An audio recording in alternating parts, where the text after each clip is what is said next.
Olá, trevosos e trevosas, seres das trevas. Aqui é Daniel Pires em mais um episódio do LendaCast, o seu podcast de horror para ouvir antes de dormir. Tá preparado para mergulhar comigo? Pois é, nem nadar eu sei. Eu não sei nadar. Se eu for jogado numa piscina no mar, eu vou afundar, né? Eu não sei nadar, eu não sei ficar batendo os pezinhos e nadar, mas eu tô te convidando para mergulhar junto comigo, porque a minha convidada de hoje, ela, além de escritora, ela é psicanalista. E a gente vai falar um pouquinho sobre inconsciente. Nós vamos mergulhar no nosso inconsciente. Quer dizer, a gente vai tentar desbravar essa profundidade do inconsciente através, né, do que ela escreve, do que a minha convidada escreve, do que ela também estudou, para a gente poder tentar adentrar esse universo, esse fundo do mar. Porque eu falei de mar e piscina e essa é uma das minhas fobias. Inclusive, vou aproveitar e vou fazer uma consulta grátis com ela aqui hoje. Paula Feby! Oi, meu amor! Obrigado! Muito obrigada pelo convite. Tô super feliz de estar aqui. Sempre quis vir, tá? Pois é, menina. Ah, que bom. Fico feliz. E eu, esses dias, eu me dei conta, assim, falei, gente, como que eu não levei a Paula Feby no LendaCast ainda? Então, mas as coisas vão acontecendo, passa e a gente nem percebe. É verdade. Eu vi que você me mandou uma mensagem esses dias convidando para ir no seu podcast, que é um novo projeto, né? Isso, Divã de Singularidades. Vai estrear em abril, dia 9 de abril. E a gente vai falar sobre bad vibes. Bad vibes. De um jeito... que as pessoas possam realmente se sentir à vontade para falar disso, porque existe essa coisa de só poder falar sobre coisas legais, ou a geração gratiluz. E a gente não quer isso. Então a gente vai falar sobre trauma, sobre fobia, da melhor maneira possível. Mas é gostoso falar, sabia, sobre trauma. Super. Eu adoro. Eu também adoro. Então hoje a gente tá aqui no papo de comadres, porque a gente vai hoje mergulhar na profundidade do nosso inconsciente para falar de traumas. Né? Porque, bom, eu acho que é super importante. Eu falei que eu, brincando no começo, que eu ia pegar uma consulta grátis, porque eu acho que o processo de curar muitos traumas é falar, né? Sim. Inclusive, falar a sobre psicanálise é através da fala, né? A cura é através da fala. Porque quando a gente consegue expor o que a gente sente, a gente também dá uma forma para isso. Sim, total. Né? Então a gente consegue enxergar melhor o que está acontecendo e consegue lidar melhor com as coisas que a gente precisa lidar. Né? Por isso que eu digo para as pessoas que gostam de terror e gostam desse tipo de assunto e tudo mais, cara, é maravilhoso que a gente possa acessar essas coisas de um jeito saudável, entendeu? Total. E o terror, ele tá muito atrelado aos nossos próprios medos, né? A gente tem medo do desconhecido, a gente tem medo do que a gente não pode ver no escuro. Totalmente. Também está atrelado a gente poder se proteger de alguma forma, né? E a Elisabeth Roudinesco, que é uma psicanalista francesa, ela fala sobre a perversão que existe, não como estrutura, mas em comum a todos. Olha aí. Então, que a gente poderia ler livros, assistir filmes, até escrever livros, fazer arte com o que a gente tem de mais terrível, assim, para poder se familiarizar com isso e colocar no mundo de um jeito que não vai ser contestado e a gente vai poder colocar. Porque todo mundo tem esse lado, não adianta a gente negar. Todo mundo tem, é verdade. Né? É verdade. Todos nós temos as nossas perversidades e às vezes a gente tem até vergonha delas próprias e não consegue falar, né? Então. Por isso que é bom a psicanálise, a terapia, a psicoterapia. Exatamente. E tem essa questão de todo mundo, não todo mundo, mas muita gente que chega na análise, nunca fez análise, chega, vai falar, nossa, eu vou falar lá e aí a psicanalista que vai precisar de análise. Eu ouço muito isso. Eu ouço muito isso também. Mas na verdade, gente, é tão difícil alguém pensar algo que seja... sei lá, tão terrível assim, porque tudo é permitido no inconsciente. Então, e é no inconsciente que a gente vai tentar descer. Exato. Eu vou de elevador, eu vou apertar aqui, ó, tudo inconsciente e vamos tentar descer. Às vezes a gente fala, é engraçado, né, agora pensando isso, falar em descer pro inconsciente, parece que a gente sempre aprende que o céu tá em cima e o inferno tá embaixo, né? Então, querendo ou não, eu já tô fazendo uma analogia com o inconsciente com o inferno, né? Totalmente. Pois é. E é curioso porque uma das coisas mais interessantes que eu ouvi na análise, assim, foi logo na minha primeira aula de psicanálise, há muitos anos, que alguém perguntou na sala, mas onde fica o inconsciente? Fica no cérebro? E aí o professor respondeu, ele fica em todo lugar e em lugar nenhum. Gente, é o inconsciente onisciente, onipresente, Onipresente. né? Oh my God. Vou ver que tô vendo que a gente tem muito papo. Mas, Paula Feb, obrigado por ter vindo ao LendaCast. Imagina, Olha, faz tempo que eu tô pra marcar com você, pra gente bater esse papo. Eu falei no começo, mas não terminei, que você me mandou uma mensagem e eu não vi sua mensagem. Foi passando, veio outras mensagens, aí eu comentei com você, com uma amiga nossa em comum, com a Carla Albuquerque lá do Investigação Criminal, que você também foi lá, né? Sim, também fui. Um beijo, Carla, eu também fui. Carla. A gente gravou junto lá, eu e ela e tal. Você também gravou com ela. E aí ela falou, nossa, a Paula Feb veio aqui. Eu falei, a Paula Feb é minha amiga, né? Ela é escritora maravilhosa. Aí eu falei, vou mandar uma mensagem pra ela. Quando eu fui mandar uma mensagem pra você, tava lá um convite. Eu falei, meu Deus, eu não vi isso. E eu não tinha o seu WhatsApp. Então, agora Olha a gente isso, tem... A gente só se falou por Instagram até Você vê hoje. como é a nossa vida? Olha que doideira. Você vê como é a nossa vida? A gente tem tanta coisa em comum. Trabalha com terror, trabalha com escrevendo, produzindo conteúdo. E eu já fui na Casa de Bonecas. Você já né? foi no Na meu Casa evento de Bonecas, terror, foi no a gente já evento e tudo participou de outro então podcast a gente junto. já tinha se encontrado. Pois é. Algumas vezes, inclusive, mas olha.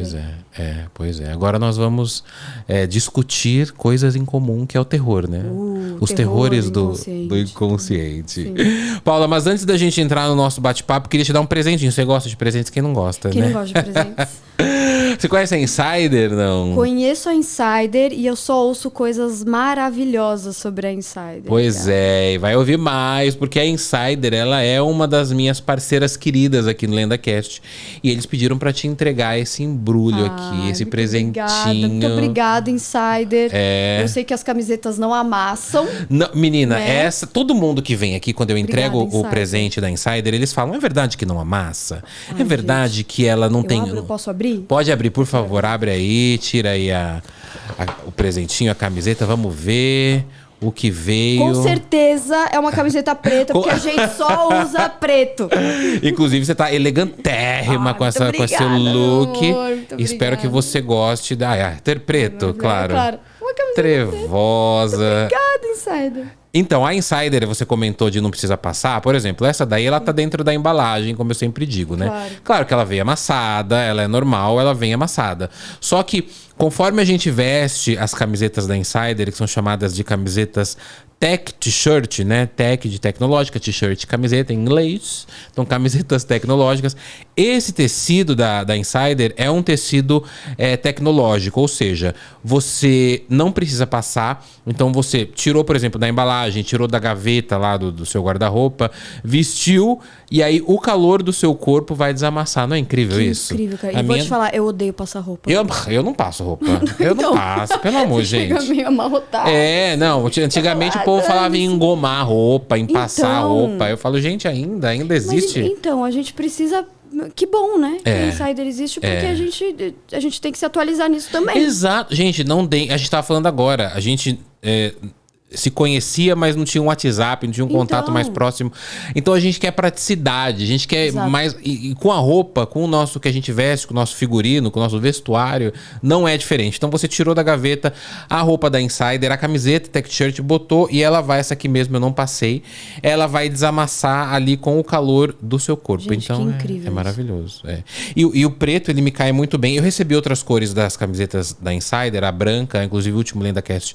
Eu tô com uma camiseta branca, eu fiz esse teste, porque no preto às vezes não dá pra ver o amassadinho, mas no branco dava pra ver, só que ela também desamassou. Então é incrível. Não é porque é minha patrocinadora, porque eu também, é claro, né? Ela é minha patrocinadora, é minha parceira. É óbvio que eu quero muito conhecer antes os produtos pra poder falar, mas eu conheço e atesto e acho que vale a pena você conhecer também. E eu tava conversando com o pessoal da Insider esses dias, porque eles têm várias outras peças. Eles têm peças masculinas, femininas, eles têm camiseta, eles têm bermudas, eles têm roupa também pro inverno, né? De frio e tal. Eles também têm roupas de baixo. Aí eu falei com eles esses dias, eu falei assim, ó, quero uma cueca também. Porque precisa, Porque né? precisa, eu queria testar esse tecido da cueca. Eu queria testar esse tecido tecnológico na cueca. Vamos ver se... Porque, gente, a gente sabe que soa em todo lugar do corpo. O nosso corpo soa. Eu falei, quero uma cueca também.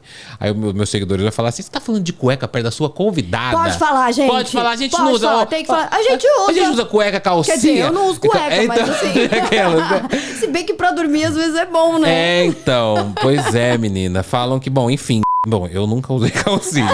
Nunca usei o sutiã. Eu só uso cueca mesmo. Tem essa questão de não amassar no corpo, então ela vai desamassar. E também ela é anti-odor. Então, por exemplo, a gente soa. Ai, correria, tô indo gravar e tal. Aí a gente soa. Pô, meu, sempre tem aquela coisinha. Ai, será que eu tô... Não, esse odor que vai sair é óbvio, né? A gente se garante no desodorante, a gente se garante no banho, a gente se garante na asepsia. Mas às vezes a gente dá uma... Fala, meu, será que eu suei demais, né? Eu corri demais, porque eu, pelo menos, eu vivo correndo. E esse tecido da Insider, ele também dá uma segurada nesse odor. Olha que maravilha.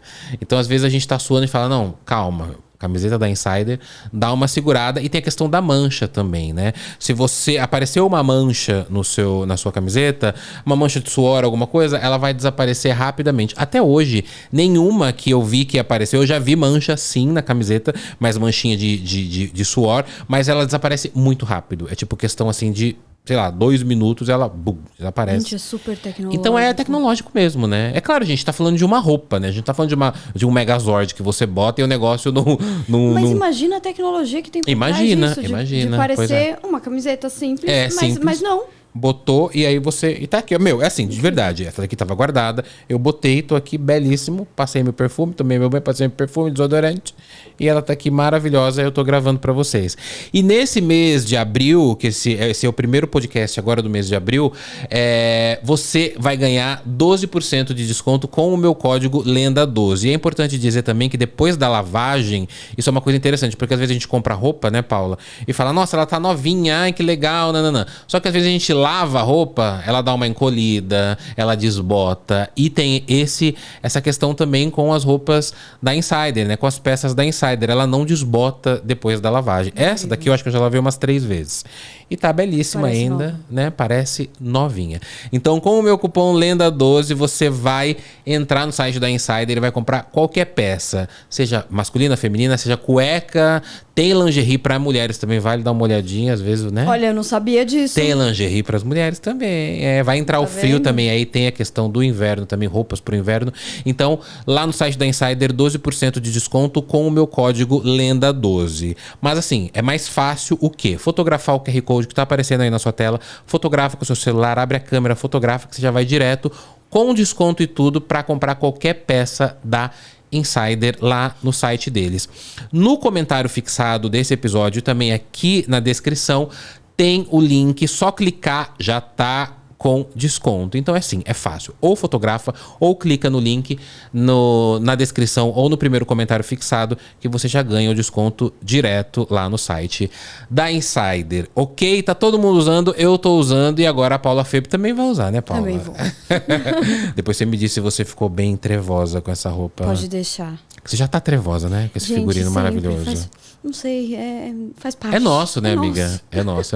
Às vezes eu até tento dar uma mudada de cor, assim, pra um cinza mais clarinho. Eu também. Pra um azul, mas assim, cara, é preto. Cara, teve uma vez que eu postei... Eu fui num podcast também, e aí eu fui com um sobretudo laranja.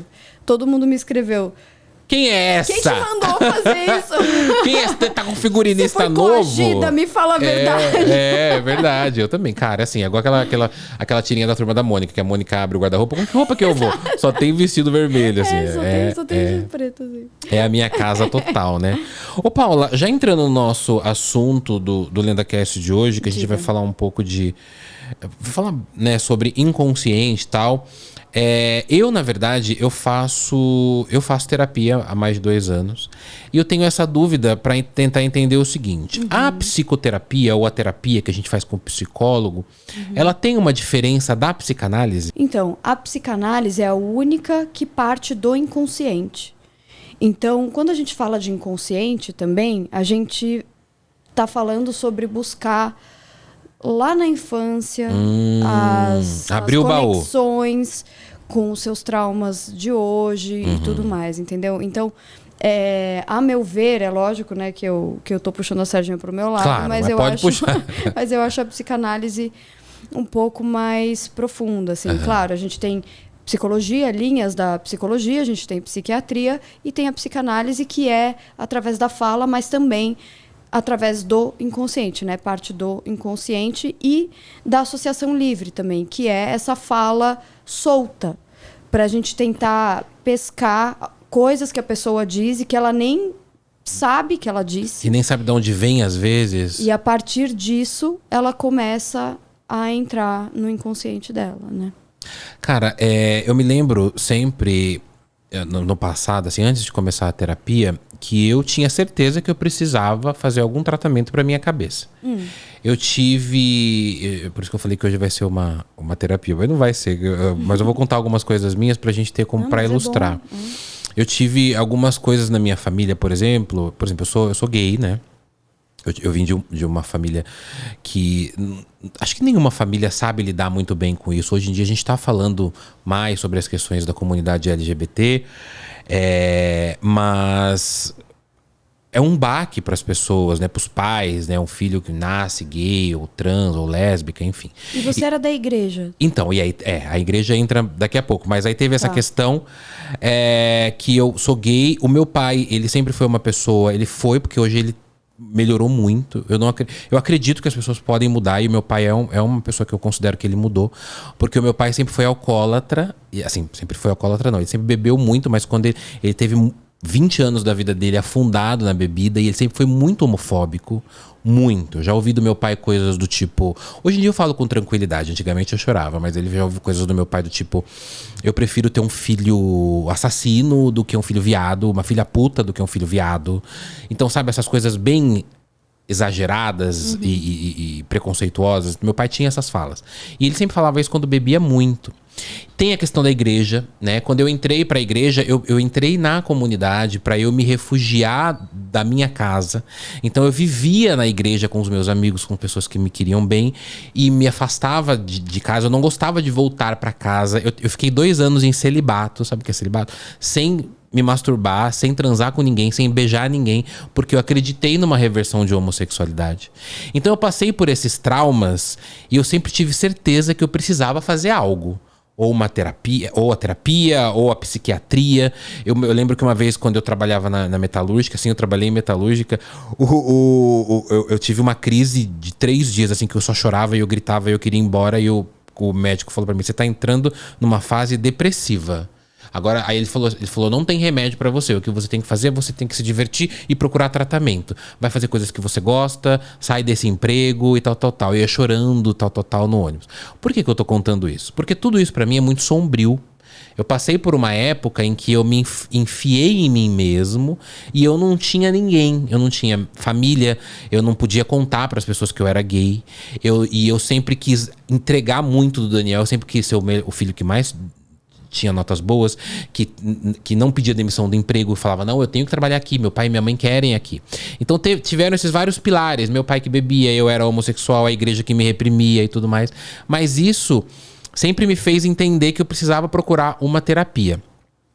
E fora disso, eu sempre gostei de trabalhar com o terror e com as nossas sombras, né? De trabalhar com o imaginário, trabalhar com... Por exemplo, a igreja, pra mim, ela me trouxe muito a ideia de Deus e dos espíritos e dos demônios e das entidades e tudo. Então, eu meio que vivi num mundo de Nárnia, de Harry Potter. Eu vivi esse mundo, eu acreditava... Eu já pensei em ser padre. Eu vivi muito nesse mundo aqui. E aí depois, quando eu criei o projeto Lenda Urbana, foi em 2013, eu já estava num processo de recuperação ali desses traumas. Por que eu tô falando tudo isso? Não é um desabafo nem nada. Mas eu entendo que passou esse momento, faz mais de 20 anos tudo isso, só que muito disso, Paula, ainda pode estar guardado no meu inconsciente, né? Muitas desses traumas, dessas coisas que eu vivi. Na verdade, a partir do momento que eu acredito, né, assim, que a partir do momento que a gente se acolhe ou acolhe aquilo que a sociedade não acha necessariamente certo, mas a gente gosta e isso fala sobre nós, quem nós somos,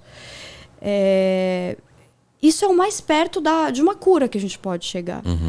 Porque a gente está vivendo a nossa verdade, a gente está vivendo aquilo que faz sentido pra gente, e a grande questão da análise é também a gente poder se libertar das expectativas dos nossos pais. Então, a partir do momento que a gente consegue se desconectar disso e entender quem é você sem o meio, aí você se torna um indivíduo. Isso é muito difícil, né? A gente não querer... A gente sempre ouviu com muita naturalidade. Você precisa dar orgulho pros seus pais. Então, mas imagina o peso disso. Você não precisa nada. Não precisa nada. Quem precisa dar orgulho pra ninguém? Eu preciso dar orgulho pra mim mesmo. Exato. Hoje em dia eu penso assim, né? Mas já chorei muito. Quando a gente se liberta, é muito maravilhoso. Né? Então, assim, claro, cada pessoa tem as suas questões, assim. Eu acho que durante muito tempo minha família não lidou bem com o fato de eu escrever as coisas que eu escrevia, porque o que eu escrevo é bastante pesado. E ninguém entendia por que eu estava fazendo aquilo. Aí, a partir do momento que eu comecei a ter leitores, que eu comecei a ter sucesso naquilo que eu fazia, aí tudo bem. Aí começaram a entender melhor, começaram a me apoiar e tudo mais, entendeu? Mas num primeiro momento era difícil para os amigos entenderem, era difícil até para minha mãe, que foi minha professora de redação no colégio, super apoiou a minha escrita e tudo mais. Eu acho que ela não entendia muito bem essa questão com a morte. Tá. Por que eu tô falando tanto da morte? Será Por que que eu falo tanto sobre coisas pesadas? Será que tem algum problema, entendeu? Com a Paula? Então. E eu lembro que quando eu lancei o meu primeiro livro, Relato Inspirado por Orelhas, que saiu em 2010, um colega meu do colégio foi no lançamento, ele leu o livro, aí depois ele veio perguntar para mim se estava tudo bem. Olha lá. Você entende? As pessoas parecem que elas não entendem como arte, né? Ou como profissão. E tudo bem, assim. Eu acho que deve ser difícil para alguém achar, para algumas pessoas entender que existe uma cisão, que existe um corte, né? Entre quem você é na sociedade, quem você é com seus amigos e tudo mais, e quem você é naquilo que você faz. Então, eu, por exemplo, eu gosto muito de comédia. Eu adoro assistir stand-up comedy, eu adoro. Eu me considero uma pessoa leve, assim, né? De conviver e gosto de rir e tudo mais. Mas você vai ler o que eu escrevo, você jamais vai achar que a pessoa é assim. Pois é, jamais. Eu falei, gente, mas é aquela mocinha que tava rindo, que ela tá escrevendo sobre psicopatia então, aqui. E isso é muito legal também, porque essa ironia, né? Ser aquilo que as pessoas não esperam, é maravilhoso. É maravilhoso. Quando você vê prazer nisso também é demais, né? É maravilhoso. Eu também passei por esse momento na igreja, porque quando eu participava da igreja, eu era muito assíduo e tudo mais. E esses dias eu encontrei uma moça da igreja na padaria, ela falou assim, e aí, parou agora de cantar na igreja? Eu cantei na igreja durante 20 anos. Parou de cantar na igreja? Eu falei, parei agora, não tô mais. Aí ela, o que você tá fazendo agora? Trabalhando? Fiz o pacto com Satanás. Aqui está Mix Pop. Que é isso? Certo. Pacto com Satanás. Eu falei pacto com Satanás. Não é pra me entregar, Siri. Do nada. Eu falei pra ela, eu falei, não, agora eu tô trabalhando com terror. Ela, ai credo, terror e tudo mais, né? Eu falei, E aí eu me pergunto às vezes se você contou um pouco nesse sentido de você escrever de terror e a galera olhar pra você e falar, nossa, mas a Paula fala, tá tudo bem, será, com ela? Eu me pergunto se a gente consegue trazer para o nosso consciente hoje em dia que isso é apenas um trabalho, no seguinte sentido. Eu, Daniel Pires, eu tive todos esses traumas, digamos assim. Hoje eu já trabalhei muito ele, eu fiz um resumo aqui, mas para tentar entender, será que é por conta disso que a gente tem um pezinho no terror? Porque para mim não é. Para mim é tipo, não, eu sempre gostei de terror. Eu fiz faculdade de rádio e TV para fazer filmes de terror. Você sempre gostou de terror? Ou você teve traumas que te levaram a gostar do terror? Eu não sabia que o que eu tava fazendo era terror. Temos um ponto. Eu queria escrever. Então, Entendi. eu também sou roteirista, né? Então, já escrevi filme. Comecei escrevendo, olha isso, comecei escrevendo música quando era adolescente, música, poesia, tudo isso. Suas músicas Depois eram eu fui- darkosas, totalmente Então, não. Eu já escrevi tristes? até. Eu escrevi para uma editora musical, né? Aham. A Arlequim. E aí até outros artistas gravaram também. Escrevi até música infantil, olha só. Mas tem umas músicas infantis que são meio... Então, tem uma São meio que é meio tensas. dark, tem uma que é assim, meio uma coisa de ninar, assim, sabe? Tipo, Então. Se a gente for ver a música do como é que é? Tem o Boi da Cara Preta, mas tem outro também que é o Dorme, Neném. Então, que a Cuca Que vem a pegar. Cuca né? vem pegar. Aí tem aquelas teorias, né? Papai foi pra roça, mamãe foi trabalhar. Então quem que tá cantando? É muito bom isso, não é? Não tem essas muito coisas bom, assim? É muito bom. E tem umas outras coisas também. Por exemplo, Pombinha Branca, quando eu cantava quando eu era pequeno. Você lembra dessa música? Pombinha lembro. Branca, Sim. que está fazendo? Ela tem umas coisas meio... Lavando roupa pro casamento. Aí eu imagino uma pomba branca lavando roupa pro casamento. Vou me lavar, vou Então. me secar. Pra criança. Vou na janela pra namorar. A criança não namora. Passou um homem de terno branco, chapéu de lado, meu namorado. Mandei entrar, mandei sentar, cuspiu no chão, limpa aí seu porcalhão, vai cuspir no seu portão na panela de pressão. Eu cantava isso quando eu era pequeno. Mas essas músicas têm uma dualidade Tem, ali, alguma coisa que a tem, gente não entende muito Tem. bem. E eu acho que talvez isso tenha se perdido um pouco, né? Porque hoje existe essa proteção extrema da criança Sim, em sim, relação sim. ao terror, a tudo isso. Parece que a gente não pode fazer com que a criança tenha acesso a nada que seja um pouco mais pesado. Então isso se perdeu um pouco. Mas a minha trajetória foi meio que essa, assim. Aí eu comecei escrevendo música, eu fui para o cinema, né? E estudei roteiro, escrevi roteiro e tal. E aí eu fui... Eu entendi que no roteiro eu ia escrever pouco sobre o que se passava dentro da cabeça das personagens. E eu entendi que era isso que eu queria fazer. E, inclusive, quando eu estudei cinema em Nova York, né? Eu tenho trabalhei muita como vontade de fazer esse garçonete de curso. velório. O quê? Eu trabalhei como garçonete de velório. Servindo, tipo, Servindo. Uns Lá é cafezinhos. diferente, né? O corpo não fica lá na hora. Acontece o enterro, o velório, o enterro.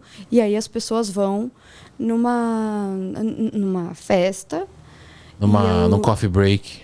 E aí eu levava as comidas lá. É muito Você louco, jura? Né? E aí eu lembro que eu tinha 18 anos na época, mas eu lembro que eu já ficava reparando nas pessoas, em como elas ficavam depois de enterrar um ente querido. Então, eu olhava para o rosto delas, assim, eu tentava entender o que elas estavam sentindo naquele momento, como é que era. Porque, por mais que o corpo não estivesse lá, era sempre muito pesado.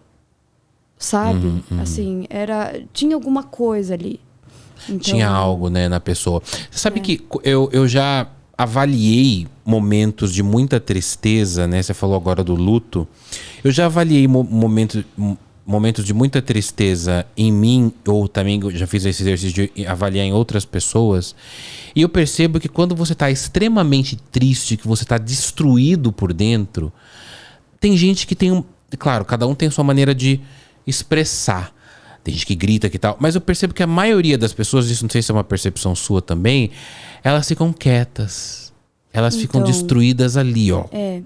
Inclusive, a tristeza e o medo extremo, eles são muito silenciosos. Se você tá num medo extremo, é mais difícil você gritar. Então, O pânico te congela. eu já percebi isso mesmo. É diferente dos filmes de terror. Diferente dos filmes de terror. Porque quando você tem medo de alguma coisa, mas você sabe que você pode sair de lá, parece que, ou que aquilo não é de verdade, parece que você pode externar, você pode jogar pro mundo o seu medo. Agora, se você acha que tem alguma coisa que pode ser um perigo para você, então você engole o seu medo. Aquilo fica retraído, fica né? totalmente retraído. Tem uma questão também, você tá falando de medo, eu percebo que a gente consegue botar grandes medos pra fora, por exemplo, quando a gente vai numa montanha-russa, que é um medo diferente, né? Então, quando eu vou numa montanha-russa, eu não consigo gritar. Você trava? Sério? Eu não consigo gritar. Eu já grito, eu já berro, já... Porque aí pra mim é real, porque eu falo, se der uma merda aqui... Entendeu? Você pensa nisso também, tipo premonição? Se cair um parafuso aqui... Então... Gente, não, eu já grito. E eu percebo que são medos diferentes também, né? Por mais que a gente tenha esse medo da montanha-russa, mas o medo de uma montanha-russa e de perder alguém, eles são dores, mas eles são totalmente diferentes, né? Completamente diferentes. É. Até porque quando você perde alguém, você perde uma parte sua. É como se você fizesse uma ferida narcísica, né? Então é muito difícil, assim que você perde alguém, se desconectar do objeto, se desconectar daquela pessoa. Então, isso leva tempo, isso leva processo, e às vezes, né, na psicanálise a gente fala do luto, que o luto pode ser luto ou ele pode virar melancolia. E quando ele vira melancolia, ele compromete a autoestima. Então, se você perceber, por exemplo, que uma pessoa está passando por um luto há muito tempo, só que isso comprometeu a autoestima dela, talvez seja melancolia e ela precise de um tratamento mais sério. A melancolia seria um luto avançado, a mais que o luto, aquela pessoa que já não se importa com roupa que troca, Exato. não toma banho. Ela não se importa com nada. Ela se foi, né? Ela meio que se foi junto com a outra pessoa. Então, é como se ela só estivesse sobrevivendo mesmo. Então, uma parte dela, o inconsciente, decidiu que uma parte dela também ia morrer. Eu percebo assim, Paula, que nessa questão do luto, eu não sei, aí é uma pergunta pra você. Existem diferentes tipos de luto? Porque vejo eu, né? Eu acho que tudo é dor, mas o luto de um filho perder uma mãe é diferente de uma mãe perder um filho. Então, mas... Ou não? Qualquer luto é diferente e como cada pessoa vive o luto, também é diferente. Por isso, eu não gosto, por exemplo, de pensar nas fases do luto. Porque dá a ideia de que você vai passar por um processo e ele vai ser dessa forma e as pessoas vão conseguir lidar com isso mais ou menos do mesmo jeito. Só que, na verdade, a negação, por exemplo, pode durar muito tempo. E você pode demorar também anos para se desfazer daquilo. Você pode demorar muito tempo para aceitar que aquilo aconteceu. Então, eu acho que a psicanálise vai mais pro lado de não trabalhar só a conexão da pessoa, mas entender, quer dizer, não só o luto, mas também a conexão da pessoa com o objeto. Né? Assim, então, o objeto, a pessoa, no caso, que se foi, que faleceu, né? ou alguma coisa que tenha acontecido. Você falou das fases do luto. O luto tem fases, né?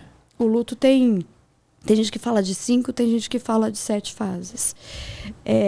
Mas isso é na psicologia. Ah, tá. Não na psicanálise. Na psicanálise a gente tenta se afastar disso exatamente porque como o inconsciente de cada um é diferente, como a gente entende a outra pessoa de um jeito diferente, como a história de cada um é diferente, a gente entende que as fases podem se misturar, elas podem não ser tão fiéis assim. Tem gente que não passa por alguma, já vai direto para outra.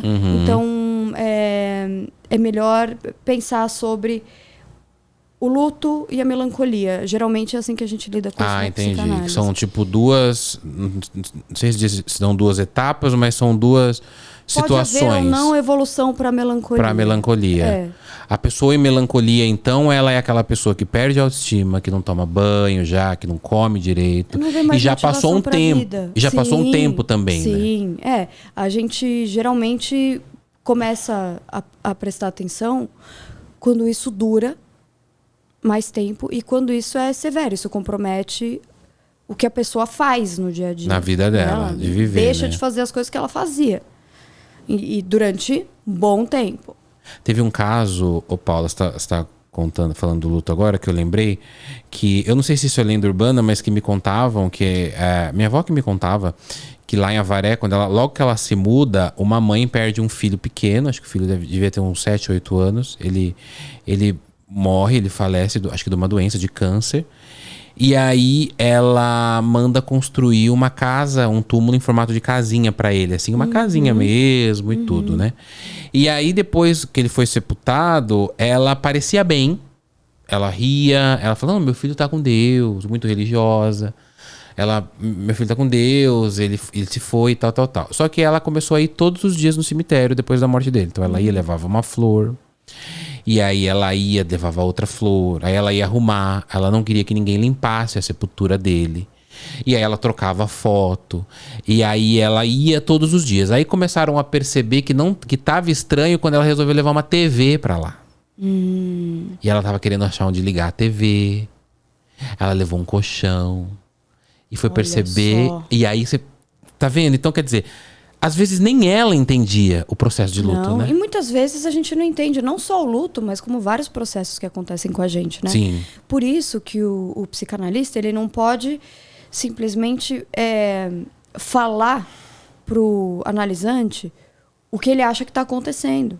Porque às vezes a pessoa ainda não chegou nesse lugar de entender. Não se tocou. Então muitas vezes a gente... Aliás, muitas vezes não. A gente espera que o analisante chegue na questão dele. É como se ele tivesse que chegar na própria conclusão. Puta, é Sim, isso. Gente, eu tô sofrendo, eu Porque não posso. muitas vezes também, o cara já ouviu alguma coisa dos amigos, o cara já ouviu isso da mãe, do pai, enfim. Mas ele não pensou de um jeito que faça sentido para ele. Então, quando ele mesmo acessa, ele se ouve dizendo uma coisa que ele não imaginava lá na Associação Livre, aí ele se liga do que tem que ser Dá o feito plim, às né? vezes. Dá o plim. Porque nesse caso dessa senhora, dessa história que eu ouvia, ela não tava percebendo que ela tava, tipo, pra ela tava vivendo maravilhosamente o luto dela, falando, não, eu compreendo, Deus tá me ajudando. Só que quando ela começa a querer morar no cemitério... E ela tava tentando deixar ele vivo, né? E deixar ele vivo, ficar perto dele.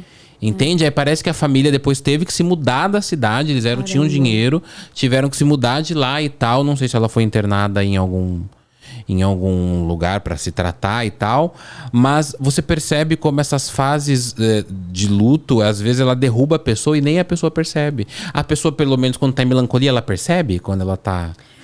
Então, ela não tem difícil mais essa... falar de um padrão. Geralmente, ela percebe que ela tá sobrevivendo. Tá. Mas ela não se importa. Ela não consegue também, às vezes, né? Ela não consegue sair dali? Não. É igual depressão, mais ou menos? Então, mais ou menos. É que também, na psicanálise, a gente não fala de depressão. A gente fala...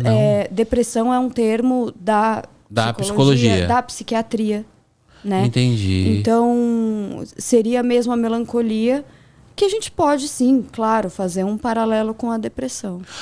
Eu quero entrar em depressão ou melancolia, mas só para eu entender. O psicólogo, para ele, isso é para eu entender mesmo. O psicólogo precisa fazer psicologia. O psicanalista Sim. faz o quê? Faz curso de psicanálise. Faz curso Formação em psicanálise, Quanto tempo demora esse curso, mais ou menos? É tipo uma faculdade? 5 anos, mais é tipo uma estágio. faculdade. É uma faculdade. Tipo uma faculdade. Caramba! Mas o psicólogo, ele pode fazer especialização em psicanálise também. Entendi. E a psicanálise é aquele que eu muito via no cinema, que você deita no divã, e aí, por exemplo, se eu deito de costa pra você, eu não olho pra você, é esse? Então, a psicanálise, ela geralmente começa com o psicanalista olhando. Tá, igual a gente tá aqui. Igual a gente tá aqui. Tá. E aí, dependendo da evolução da análise, aí sim, o psicanalista vira de costas. Porque gente, é todo um... o importante, e aí o analisante deita, mas o importante é que o analisante se ouça. Se ouça, se compreenda, se olhe, né, de uma maneira. O psicanalista é simplesmente alguém que vai fazer umas perguntas. Vai meio que direcionar. Tá lá para escutar. Tá. Mas também não pode direcionar. Não pode. Para nada que tenha a ver com o psicanalista, porque ele tem que estar completamente isento de julgamentos. É difícil, né? E essa é a difícil. grande questão, é a gente ser isento de julgar. Saber que ali, o que você acha, quem você é e tudo mais, não pode entrar. Na psicanálise, então, não tem a palavra, o termo depressão. Não, a gente não fala de depressão. É melancolia? Melancolia. Por aí, né? E a gente também fala de pulsão de morte. Tem várias questões assim que permeiam o que seria, o que poderia se conectar à depressão, entendeu? Pulsão de morte seria o quê? Pulsão de morte é você... Todo mundo teria dois lados, eu vou colocar assim. A pulsão de vida, que é aquilo que te impulsiona para ficar vivo, para fazer suas coisas e tudo mais. E tem a pulsão de morte, que seria a nossa vontade de retornar ao nada. Que é morrer. Que é o quê, né? Na verdade, a gente não sabe. Voltar ao nada. Eu nunca ouvi esse termo, gente. Então, assim, não seria necessariamente a morte, porque a gente não conhece a morte. Sim. Mas a gente já não foi alguma coisa. Então, seria o retorno ao nada. Entende? Cara, isso me buga muito a mente quando eu penso... Eu nasci em 85. Quando eu penso em 84, por exemplo. Eu não existia. Exato. Onde eu tava? Né? Tava no saco do seu pai, né? Mas onde eu tava? O Daniel, a essência do Daniel que não tinha nascido ainda. Exato. E aí porque você para pra pensar que nós estávamos mortos antes de nascer. Sim, mas a gente tava no nada. E a gente não consegue pensar no nada, né? O que é o nada? Eu não consigo pensar na morte, Paula Feb. Eu não consigo... A minha cabeça não consegue traduzir a morte. Você já tentou traduzir a morte? O que acontece quando... Porque esses dias um amigo meu faleceu... 2 amigos meus faleceram. Um amigo meu faleceu ano passado, em 2023. A gente dançava Britney junto. Thiago. Ele tinha a minha idade, 37 anos. E teve uma apêndice, uma coisa... Meu Deus. Boba. Porque apêndice, você... Acho que ele operou... atrasado, necrosou, fez uma vaquinha ainda. Eu até achei a vaquinha que ele fez na internet depois, assim, fiquei chocado. E teve uma questão também que a gente pode entrar nessa. 2 semanas antes dele falecer, eu ia fazer uma festa de rede social, porque eu tinha chegado a 1 milhão, não lembro qual rede social, acho que era no TikTok. Tinha conseguido mais 1 milhão de seguidores, aí eu falei, vou fazer uma festa, vou dançar Britney. Falei, vou chamar o Thiago. E aí me veio na cabeça, eu pedi pra uma amiga minha, pra Mônica, falei, Mônica, me passa o WhatsApp do Thiago. Aí ela passou, falei, daqui a pouco eu chamo. E o daqui a pouco nunca teve. Porque ele entrou no hospital, passou tipo 2 meses internado, eu nunca chamei e ele faleceu. Eu fiquei sabendo que ele foi internado, a minha mãe falou, nossa, o Thiago foi internado com apêndice. Eu falei, quando ele sair eu falo com ele. E não foi, faleceu. Gente. Quando ele morre, ele tinha? 37, minha idade. Eu tenho 38 agora, mas ele morreu com 37. Quando ele morre, Paula... Eu não consigo imaginar, porque eu lembro, eu e o Thiago, isso também faz parte um pouco do luto, né? A gente lembrar das pessoas. Quando alguém morre próximo a mim, eu começo a lembrar, minha cabeça vem automaticamente, puta, a gente passou isso, a gente passou aquilo, faz um revival, dá uma rebobinada, faz zzz, rebobinada é bem coisa de velho, né? Que é rebobinar a fita cassete. Zzz, faz uma rebobinada. E aí eu comecei a tentar interpretar a morte. Cara, o Thiago dançava comigo, a gente pegou vários boys junto, a gente ia pra balada, a gente bebia junto, a gente ficava de noite lá em São Bernardo andando juntos, nos divertimos, a gente chorou, a gente brigou, a gente transou, porque a gente teve um caso no começo, a gente teve muita coisa, a gente teve um relacionamento de amizade incrível, a gente brigou, a gente se desfez, a gente se reaproximou.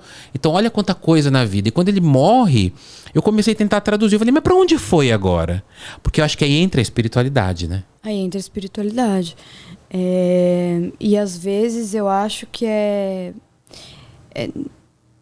a gente tem esse acesso à espiritualidade quando alguém morre, quando alguma coisa diferente acontece com a gente. É o momento, é o momento do assim. acesso, né?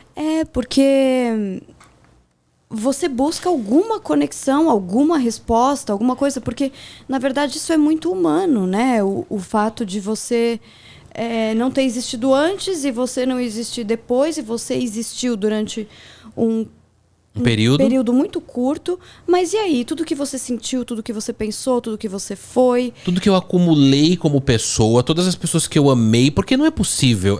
Isso que me... Eu tô numa fase muito... Eu me considero como agnóstico, né? Caminhando pro ateuzinho, né? Pro ateuzinho que eu falo brincando, mas... Caminhando pro ateísmo. Mas na hora da morte é a hora que pulsa mesmo, que fala, e agora? Porque não é possível que o Daniel construiu tanta coisa, a Paula que tá aqui construiu tanta coisa. O que nós somos, não é só o corpo que a gente é belíssimo, sou bonito, sou muito trabalho na academia pra isso. Mas não é só o corpo que eu falo, mas é o que eu me tornei Vai acabar um dia. Então, mas também tem essa ideia, né? Assim, de que o que a gente fez, o que a gente escreveu, o que a gente... Não necessariamente pensando nesse lado mais profissional da coisa, mas pode ser também. Só que tudo aquilo que a gente deixou para alguém, isso reverbera. Então, isso vai, né? Eu sei que tem um livro meu que um amigo meu deixou em Sorbonne em 2011, tá lá na biblioteca. Ah lá. Sabe? Ah lá, sei lá daqui quanto tempo alguém pode chegar lá, ver esse livro, vai achar muito louco. Nossa, um livro Nossa, em português. Paula Febe, vou procurar ela. Aí Entendeu? procura você no ano 3000 e você não existe Então, mais. assim, mas isso também é nosso narcisismo, achando que a gente precisa continuar Pra sempre. para sempre. Quando, na verdade, todo mundo é só um trecho. Forte. E isso. tudo bem. E tudo Verdade. bem. Já é o suficiente, não é o suficiente? Ainda pra mim não, né? Quero viver muito mais, mas Não, eu também quero viver mais. mas assim, mesmo vivendo muito, é um trecho. é um trecho. Pega a história inteira, período que você viveu. É verdade, é verdade. Eu paro nesse momento mesmo de morte de pessoas que eu falo, gente, e aí? E agora? Pra onde foi pra algum lugar? Foi pro cemitério o corpo, mas e a essência? E é muito louco, né? Vocês vai... Porque quando a gente vê alguém num caixão, por exemplo, é um boneco. É um boneco. É um boneco. Paula, eu falo isso sempre. É um boneco. A pessoa não tá mais lá. Paula, eu sempre tenho vontade, eu falei isso no seu podcast, eu vou falar de novo. Eu sempre tenho vontade de chegar no velório das pessoas, dar um tapa na cara e falar: Acorda. para de graça, acorda, viado. Tá dormindo, tá lá fazendo gracinha, deitado aí. Porque imagina eu deitado, algo já não funciona mais ali. Eu tive uma experiência assim com um amigo meu, o Roberto, que até hoje eu não sei do que ele faleceu, ele foi assassinado a facadas, a gente não sabe qual é o motivo. Faz muito tempo, ele era do grupo de jovens, era a minha época da igreja. Eu lembro que na hora que eu cheguei no caixão, eu tive o impulso de colocar a mão na mão dele e apertar a mão dele. Ele tava com a mão assim, eu coloquei aqui, apertei, tipo, oi. E minha cabeça esperou, tipo, sei lá, o dedo dele fazer assim, ou ele pelo menos, e não fez nada. E você sentiu o E gelo. na hora eu senti a morte, assim, eu tirei a mão, eu falei, caramba, eu peguei em um morto, ele está morto mesmo, ele não tá brincando. A nossa cabeça acho que não assimila a morte, né? Não assimila, principalmente também por causa da nossa cultura, né? Porque em outras culturas talvez seja mais aceitável morrer, mas a gente não aceita nem envelhecer quanto mais morrer. Isso, A gente não gosta do fim. E aí eu fico pensando assim, né? Você falou um pouco de algumas experiências suas, e aí eu lembrei de uma experiência minha que foi quando eu comecei a ter um pouco de fé, assim, porque sempre foi uma questão na minha casa. Minha mãe não era super religiosa, mas ela é católica e ela gostava de ir para a igreja de vez em quando. De vez em quando eu vou na missa, né? Sabe? E ela sempre teve muito respeito, foi devota de São Judas, enfim, tudo isso. E quando eu penso na minha história, tem algumas coisas muito loucas. Assim, primeiro, que a placenta da minha mãe era de óbito fetal. Que Quando é óbito fizeram, disseram que eu estava morta. Então, quando ela fez o último ultrassom, disseram, olha, desenganaram, assim, falaram, ela tá morta e é isso. E minha mãe não tem uma foto grávida porque ela também achava que eu ia morrer. Gente. Então eu nasci de 7 meses, ela sofreu pra caramba pra me ter no parto. E tudo bem, aí eu nasci, aí logo depois eu já tive que passar por uma cirurgia quando eu era, imagina, tinha Baby, meses. tipo, mês ou dias, assim? Meses. Uns 2 meses, eu acho. Porque Eu você tive que ficou no passar por uma hospital, né, cirurgia. depois Fiquei da- no hospital também. E fiquei na Isolete quando eu nasci, né? Aí, beleza. Aí, anos depois, quando eu tinha 31, eu descobri... Eu nunca tinha tido nenhum problema de saúde. Aí eu descobri, assim, fui fazer um exame, saí tendo feito uma cirurgia, porque eu descobri um câncer super inicial no intestino. E aí eu passei por várias cirurgias para conseguir tirar tudo e tal. Eu não tive que fazer quimioterapia, nem nada disso. Foi só tirar, ótimo, beleza. Ficou tudo bem. Mas nesse processo que eu estava passando por tudo isso, eu encontrei uma medalhinha escrito fé no chão. Tipo, eu estava saindo para ir no médico para ter uma consulta onde eu ia saber tudo o que estava acontecendo. E eu achei uma medalhinha escrito fé, assim, no corredor da casa da minha mãe pro elevador. E aí eu olhei aquilo, assim, eu achei interessante, imagina. Do nada uma medalhinha do nada. ali. Eu acho que caiu do chaveiro de alguém, alguma coisa assim, mas aquilo, naquele momento, foi o que me disse, olha, vai ficar tudo bem. Então eu peguei, guardei, toda vez que eu ia passar por uma cirurgia, eu levava.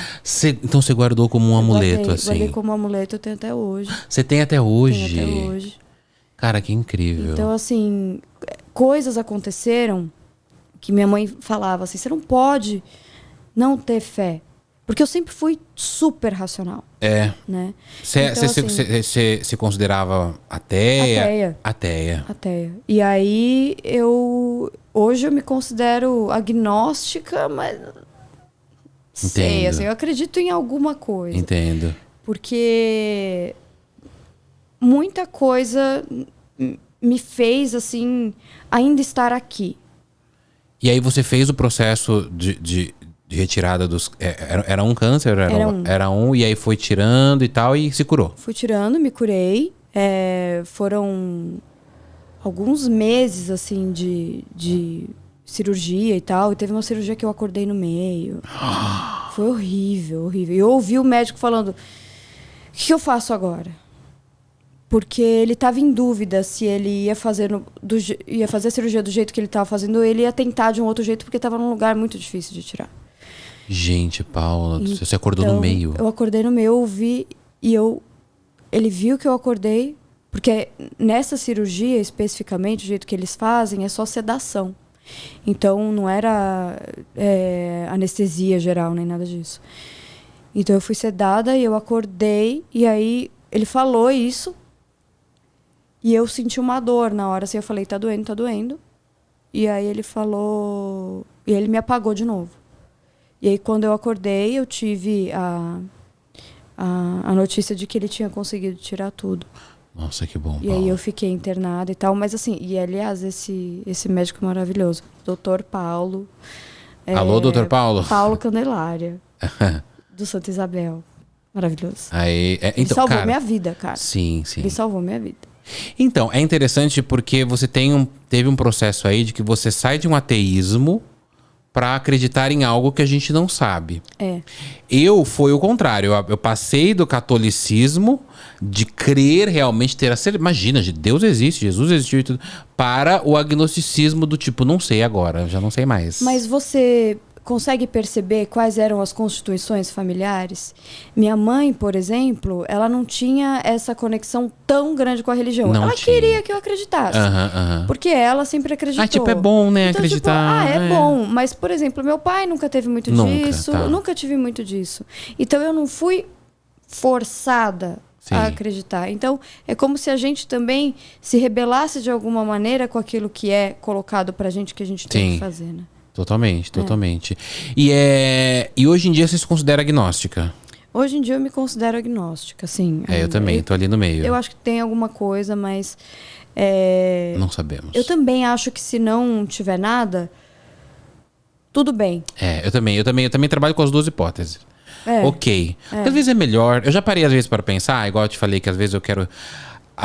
eu quero traduzir o que é a morte, mas às vezes eu também já pensei isso. Falei, também se acabar eu não vou nem saber. É igual quando a gente dormir, sabe? Eu dormi a noite inteira. Você lembra como que você passou às 4:30 da madrugada? Eu não lembro, eu tava dormindo. Então a morte talvez seja isso. E não sei, pra mim, ter mais medo ou menos medo, eu ainda tenho medo, tá? Morro de medo. Você tem medo? Do que você tem medo? Tenho medo de... Barata, aqueles, né? Também. Tem medo de barata? Eu tenho medo de morrer. Você tem medo de morrer? Tenho. Eu também tenho um pouquinho. O seu livro, Vantagens que Encontrei na Morte do Meu Pai, ele é uma ficção Mas você também diz... Posso mostrar aqui? Pode. Eu amo essa capa desse livro.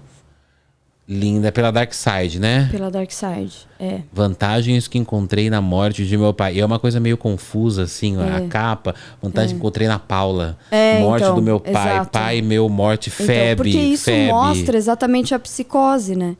Isso mostra que as coisas não são estruturadas no inconsciente. E uma coisa meio jogada como se fosse um sangue aqui, uma coisa vermelha e preto, sangue coagulado, sangue vivo. Eu amei essa capa. Pois é, eu gosto muito dela também. Dark Side, né? Eles Dark sabem. Side. Ó, a propaganda Dark Side. Me Dark patrocina, Side. patrocina o Dark Side, MeidaCast. me patrocina também. Ô, Paula, esse livro, eu juro que quando eu vi o título desse livro, né? Vantagens que encontrei na morte do meu pai, eu achei incrível esse título. Eu não li ainda o seu livro, mas eu falei, cara, ela deve fazer uma autobiografia, uma história de alguém ali. E não, é um livro de uma psicopata, é isso.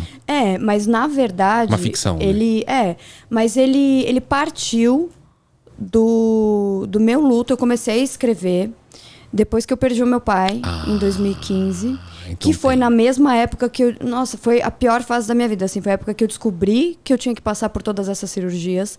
E meu Gente, pai na mesma morreu época. no Natal de 2015. Foi tudo junto, assim. Quando você ainda estava em tratamento? Quando Ou já tinha...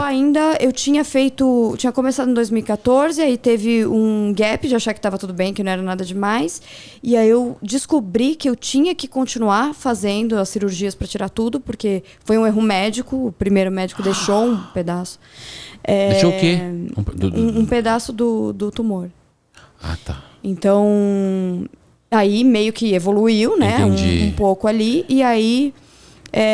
quando meu pai faleceu, eu também descobri que eu ia ter que passar por tudo isso. Então foi tudo junto. Foi um que luto do meu baque. pai e um luto meu. Sim. Tudo junto ali. Então, 2 anos mais ou menos depois disso, eu comecei a escrever esse livro. Aham. No início, ia ser só um livro sobre luto. E aí eu falei, não, cara, eu quero falar sobre outras coisas também, porque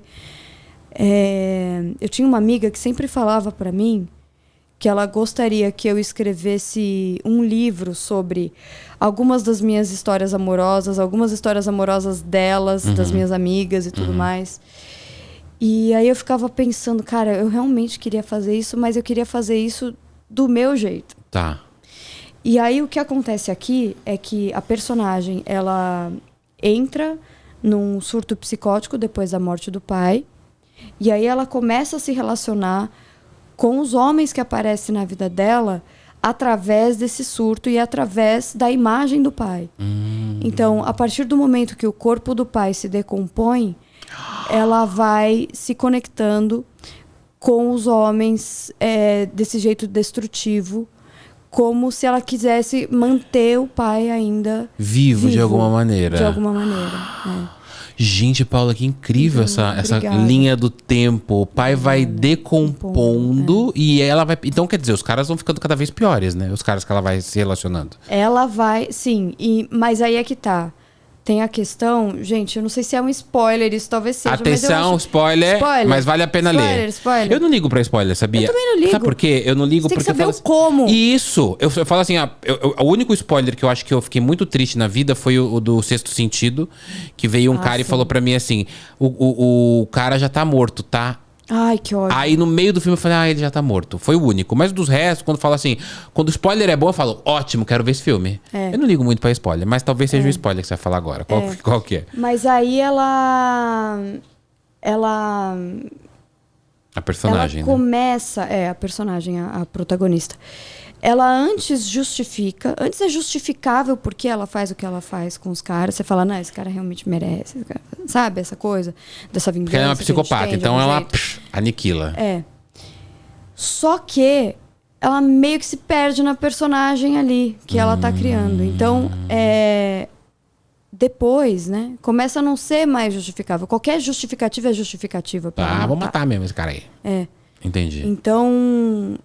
Eu acho muito interessante ver o processo, né? Porque parece que nem foi eu que escrevi, eu tô falando assim de história. Eu acho interessante ver esse processo de perda de si mesma ali. De o que acontece quando a psicose toma conta. Porque isso é muito interessante de falar, inclusive, que a psicose é o inconsciente a céu aberto. Então é como se a pessoa se conectasse com o mundo através de um sonho. Então a conexão dela com a realidade é muito comprometida. Porque, na verdade, o inconsciente ele é difícil de se acessar de maneira, né? Assim, a gente não acessa, agora eu vou tentar lembrar de algo. Não, às vezes o inconsciente ele vem por onde? Ele vem pelo sonho? O inconsciente ele vem pelo sonho, ele vem pelo que a gente chama de xiste, que é brincadeirinhas. Assim, brincadeirinha rápida. De repente você deixa alguma coisa sair. Um dia eu vou matar a minha família inteira. Sabe assim? Aí você fala, o que, Daniel? Assim. Não, gente, imagina, tô brincando. E na verdade, quando você tem que interpretar... Aqueles logo, não vou matar ninguém não, pelo amor de Deus. Quando você interpreta o inconsciente, você também tem que entender que aquilo lá não é literal, porque muitas vezes sai Importante. como um sonho. Tá. Então, o psicótico, muitas vezes... vamos falar de um serial killer psicótico, o Richard Trenton Chase. Ele achava que quando o sabonete estava molhado embaixo, assim, ele lavava a mão, o sabonete estava molhado embaixo. Se estava molhado, era hora de sair para matar, porque os ETs tinham pedido para ele. Entende? É um sonho. É um surto. Não é um surto? É um sonho. E aí, assim, ele se conectava com o mundo de outra maneira. Quase um portal.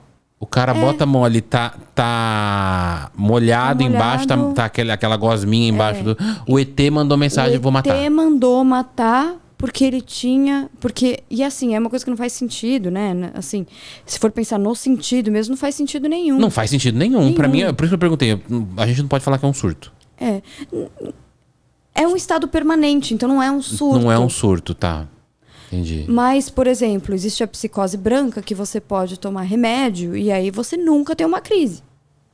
Tá. A sua estrutura é psicótica, mas você consegue lidar dentro da normalidade ali, sabe? Com a realidade, assim. É horrível falar normalidade, mas consegue se conectar melhor com a sociedade. Tá. Quando a gente fala normalidade, pra mim... É difícil a gente divagar sobre essas palavras, porque o que é normal, o que não é. Mas hoje em dia, eu até tento trazer um pouco mais pra... Calma, né? Normal é você não matar os outros. Aí vamos colocar pelo menos isso. Não mata ninguém. Aí já vamos pra outro. Mas o que é matar? Uma palavra pode matar. Então, porque também a gente pensa na lei. Isso, aí você vai no monte...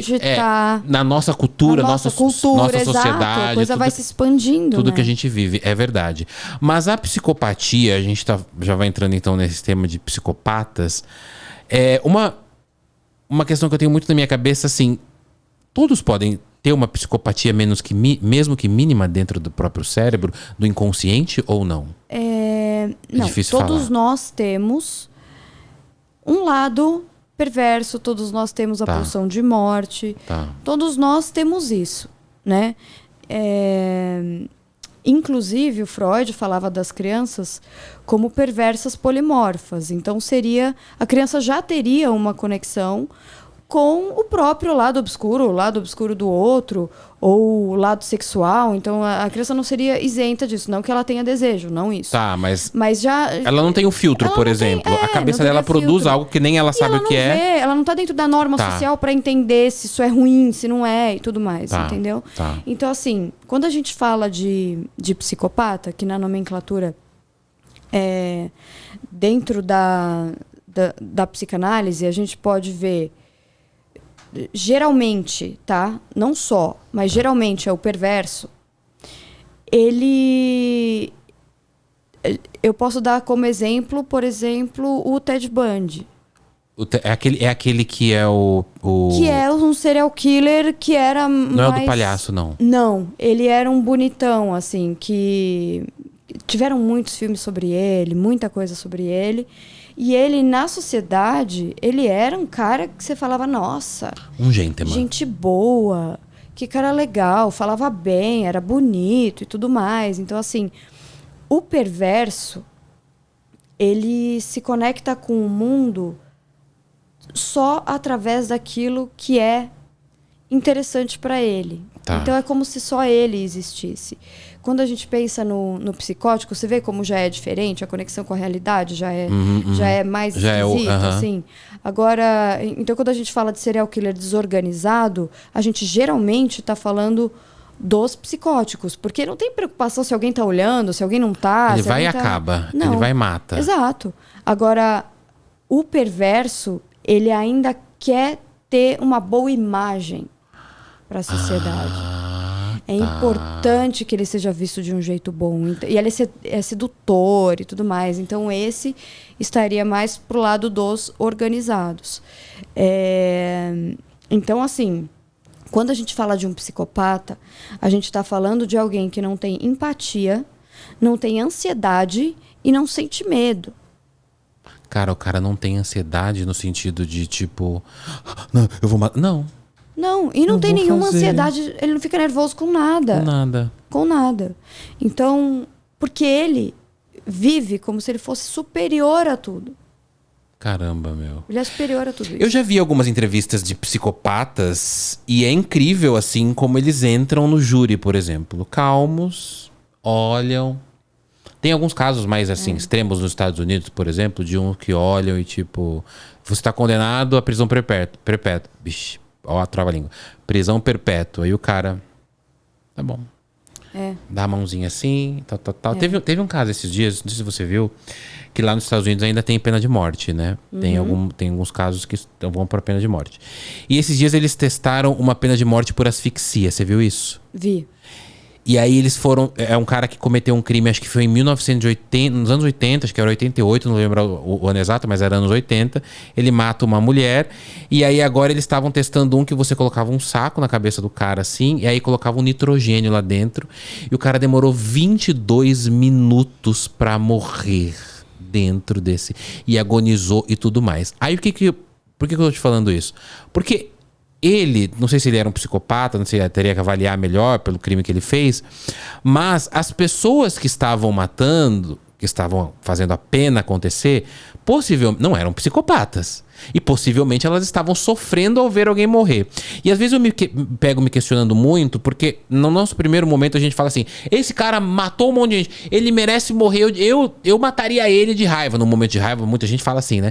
Eu mataria ele, merece pena de morte. Mas você imagina, policiais e a família dele acompanhou a execução dele. Vendo esse processo de morte, um psicopata vendo um processo de morte, ele não sofreria então, né? Não, nem um pouco. De jeito nenhum. Porque ele não consegue pensar no outro. Muito provavelmente ele sofreria por ele mesmo. Mas Né? em que sentido assim ele sofreria? Se ele tivesse sendo o cara sendo morto, aí ele ia ter algum medo. Mas quando tem a ver com o outro... Se ele visse uma morte das pessoas, de outra pessoa... Imagina. E não sente nada mesmo, Paula. Tipo, Nada. a cabeça não traduz pra ele. Fala, meu, é uma Nada. pessoa. Então, sabe o que a gente falou da morte, que é um boneco? O psicopata é um boneco. Quando ele chora na sua frente... O psicopata é um boneco. O psicopata, tá? E outra coisa interessante de dizer é que a maioria das pessoas que tá no corredor da morte nos Estados Unidos não é psicopata. Tem em torno Caramba, de Paula. 20%. Que o cara às vezes mata... Bom, são criminosos, né? São, mas às tem as vezes suas penas. é que tem muitas variáveis. Tem a circunstância, tem se o cara realmente cometeu o crime ou não, tem a família, tem se ele de fato sente ou não alguma coisa, se ele faz pelo dinheiro. Por exemplo, um matador de aluguel, ele não pode ser considerado um serial killer, não importa quantas pessoas ele mate. Ele não tem a motivação sexual.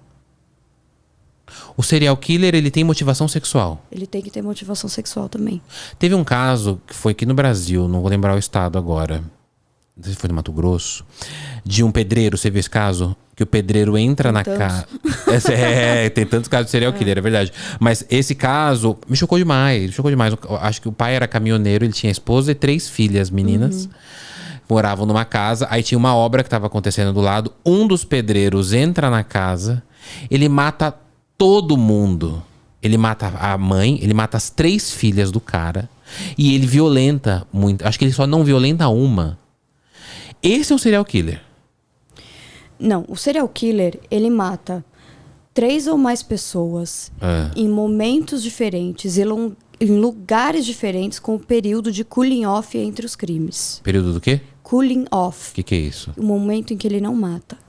Ah, tá. Então, de novo. Então tem essas especificações do serial killer. O serial killer precisa matar 3 ou mais pessoas em lugares diferentes, em momentos diferentes, com um período de cooling off, que é o resfriamento entre os crimes. Matou um, eu espero um pouco e mato o outro. E ele mata igual? Da mesma maneira? Geralmente. Geralmente, né? Geralmente, mas ele pode ficar... ele pode se tornar mais confiante.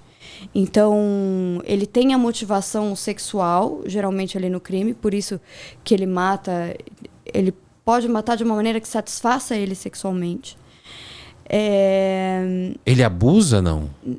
Pode abusar ou não. E alguns Como só assim?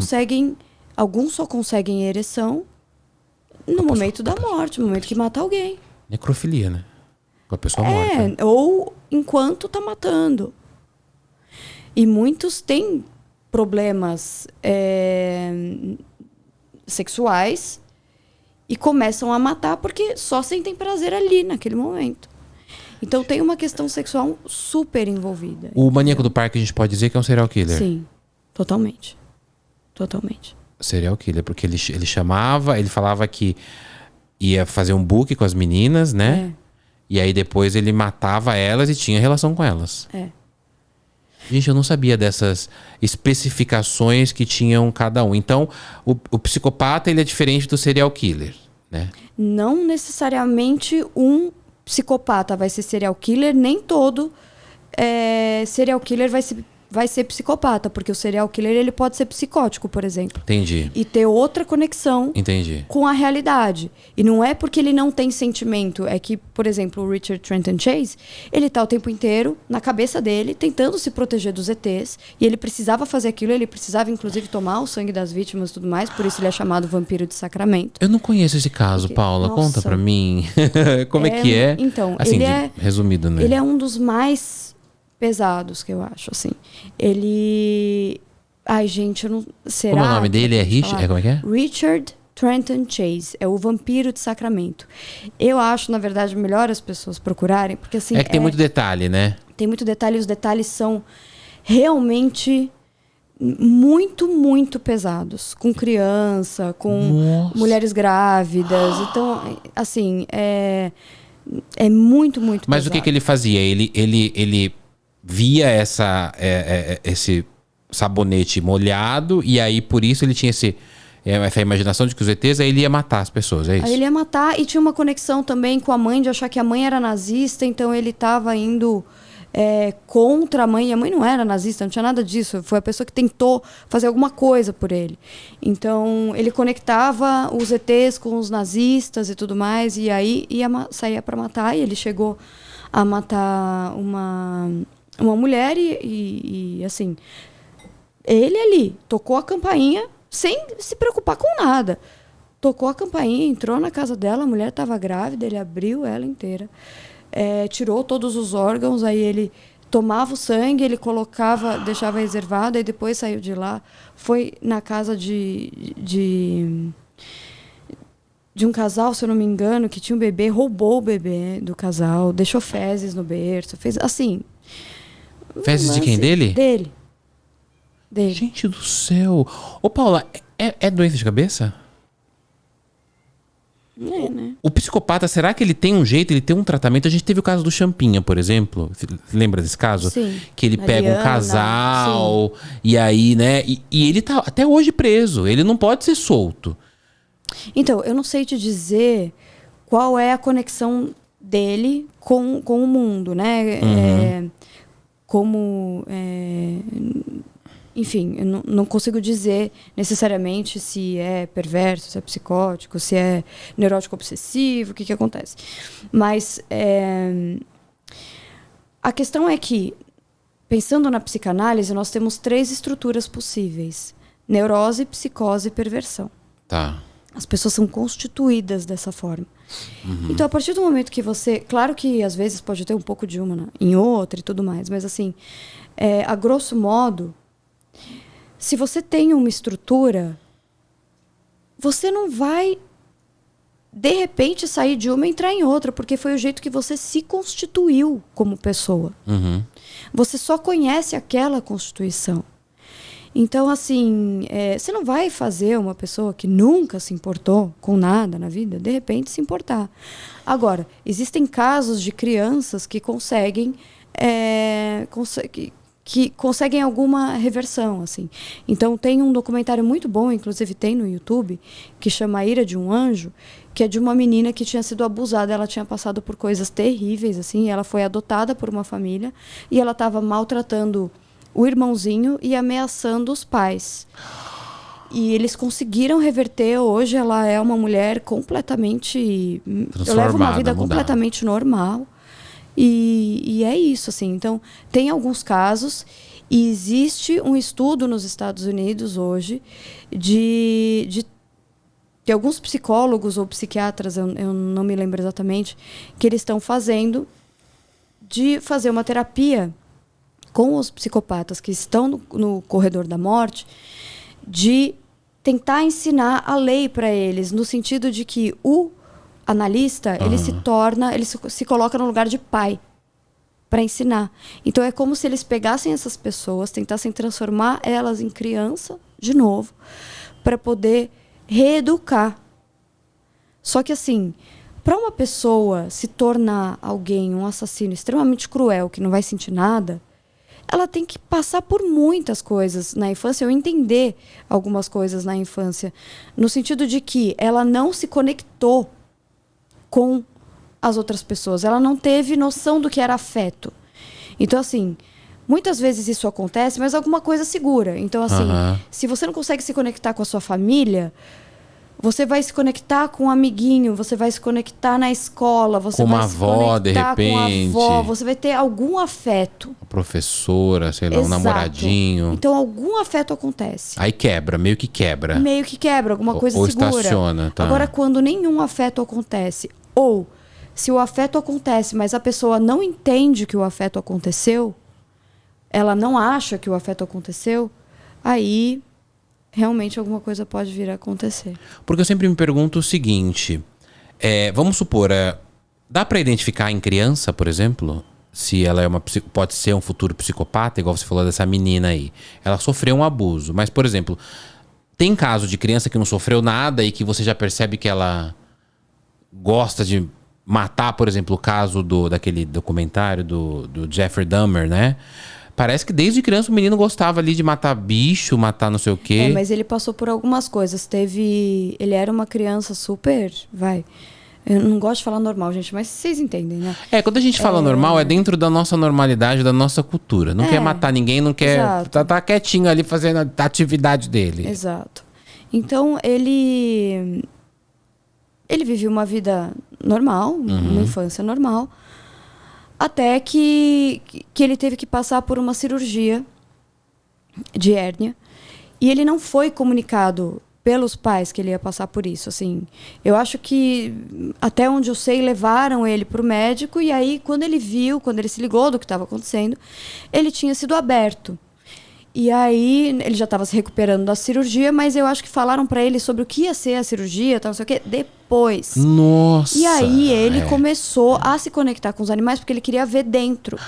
Ele queria ver como os animais funcionavam. Então, é meio que o jeito que ele conseguiu lidar com aquilo foi se vingando do que tinha sido feito com ele. E aí, o pai também acabou tendo a única conexão com ele ali, mostrando os animais mortos que apareciam. Sim. E tudo mais. Então, isso acabou, o afeto se construiu na morte.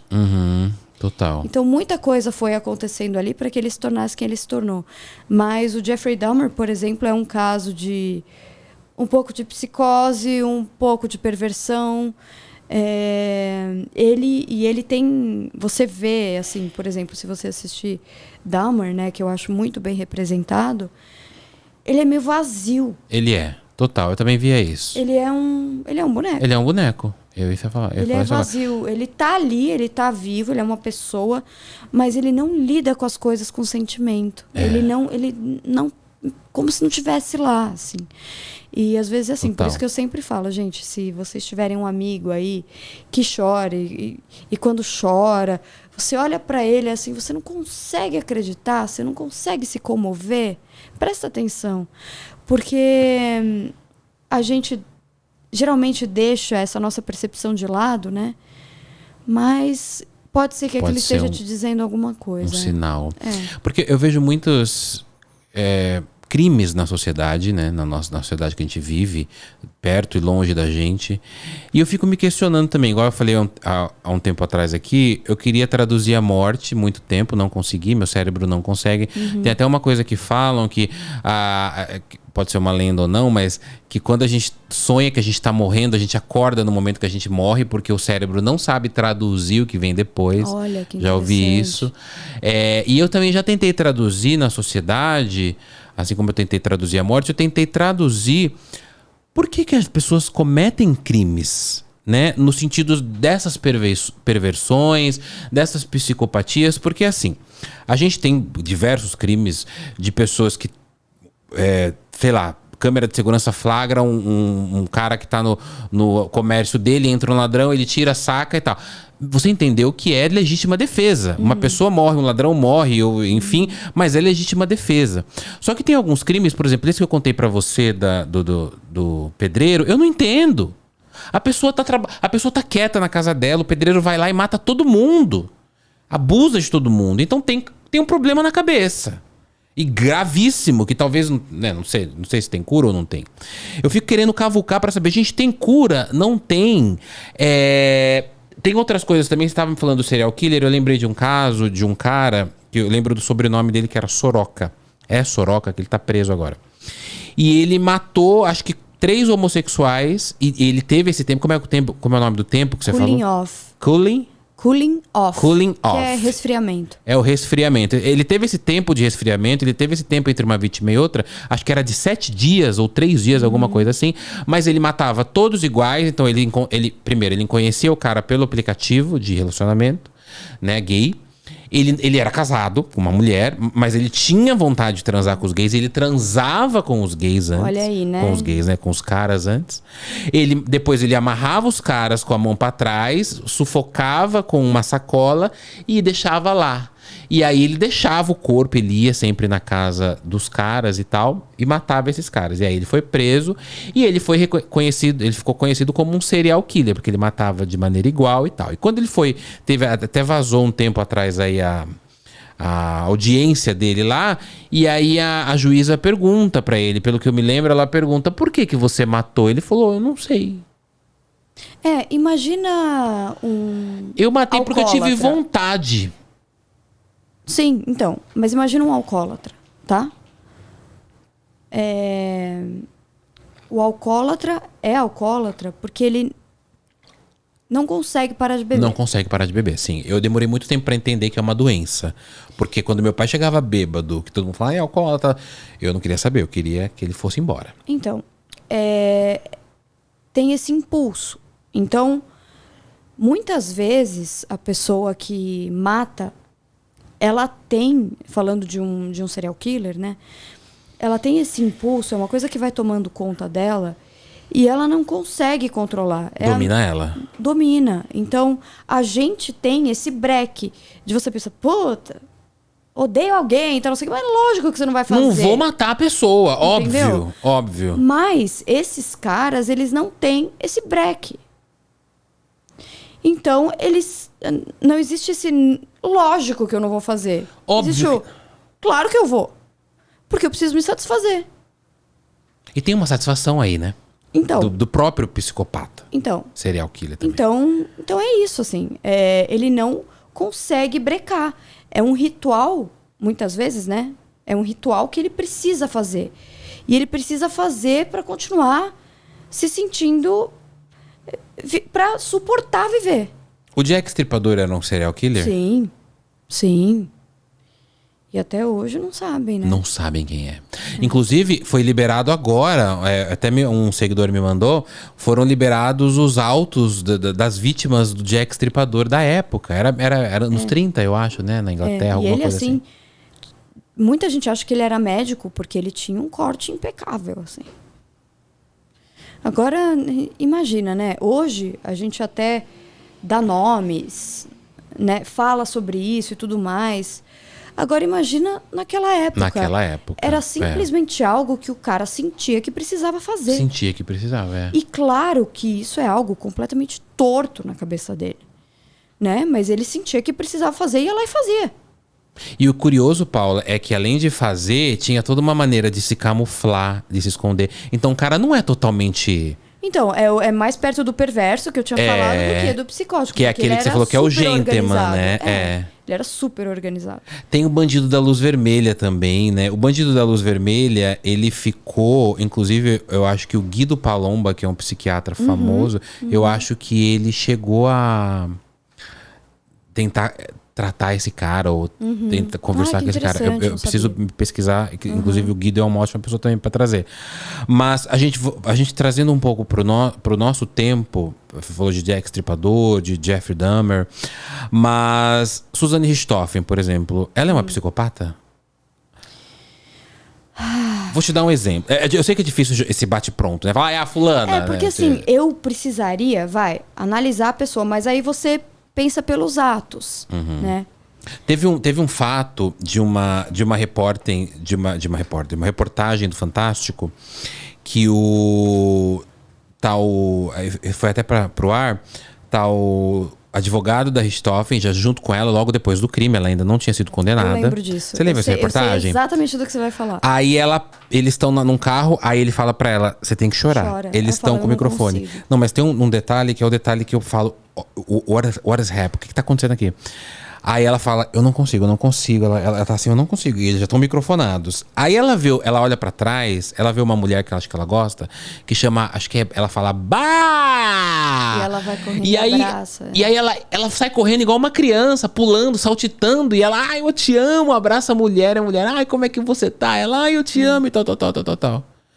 Nesse momento que eu avalio como que pode uma pessoa que fez tudo o que fez ter essa... Gente, assim, olha, eu vou contar, eu já sonhei, Paula, que eu tinha matado uma pessoa. Eu nunca tive vontade de matar ninguém. Pelo amor, eu não mato nem mosca. Eu não mato Nossa, nem... eu fico mal quando eu mato formiga. Eu não mato nada. Mas uma vez eu sonhei que eu tinha matado uma pessoa e que a pessoa tava morta na casa. Eu não sabia onde tava, mas eu falei, gente, eu matei, eu preciso fugir. Eles vão me achar.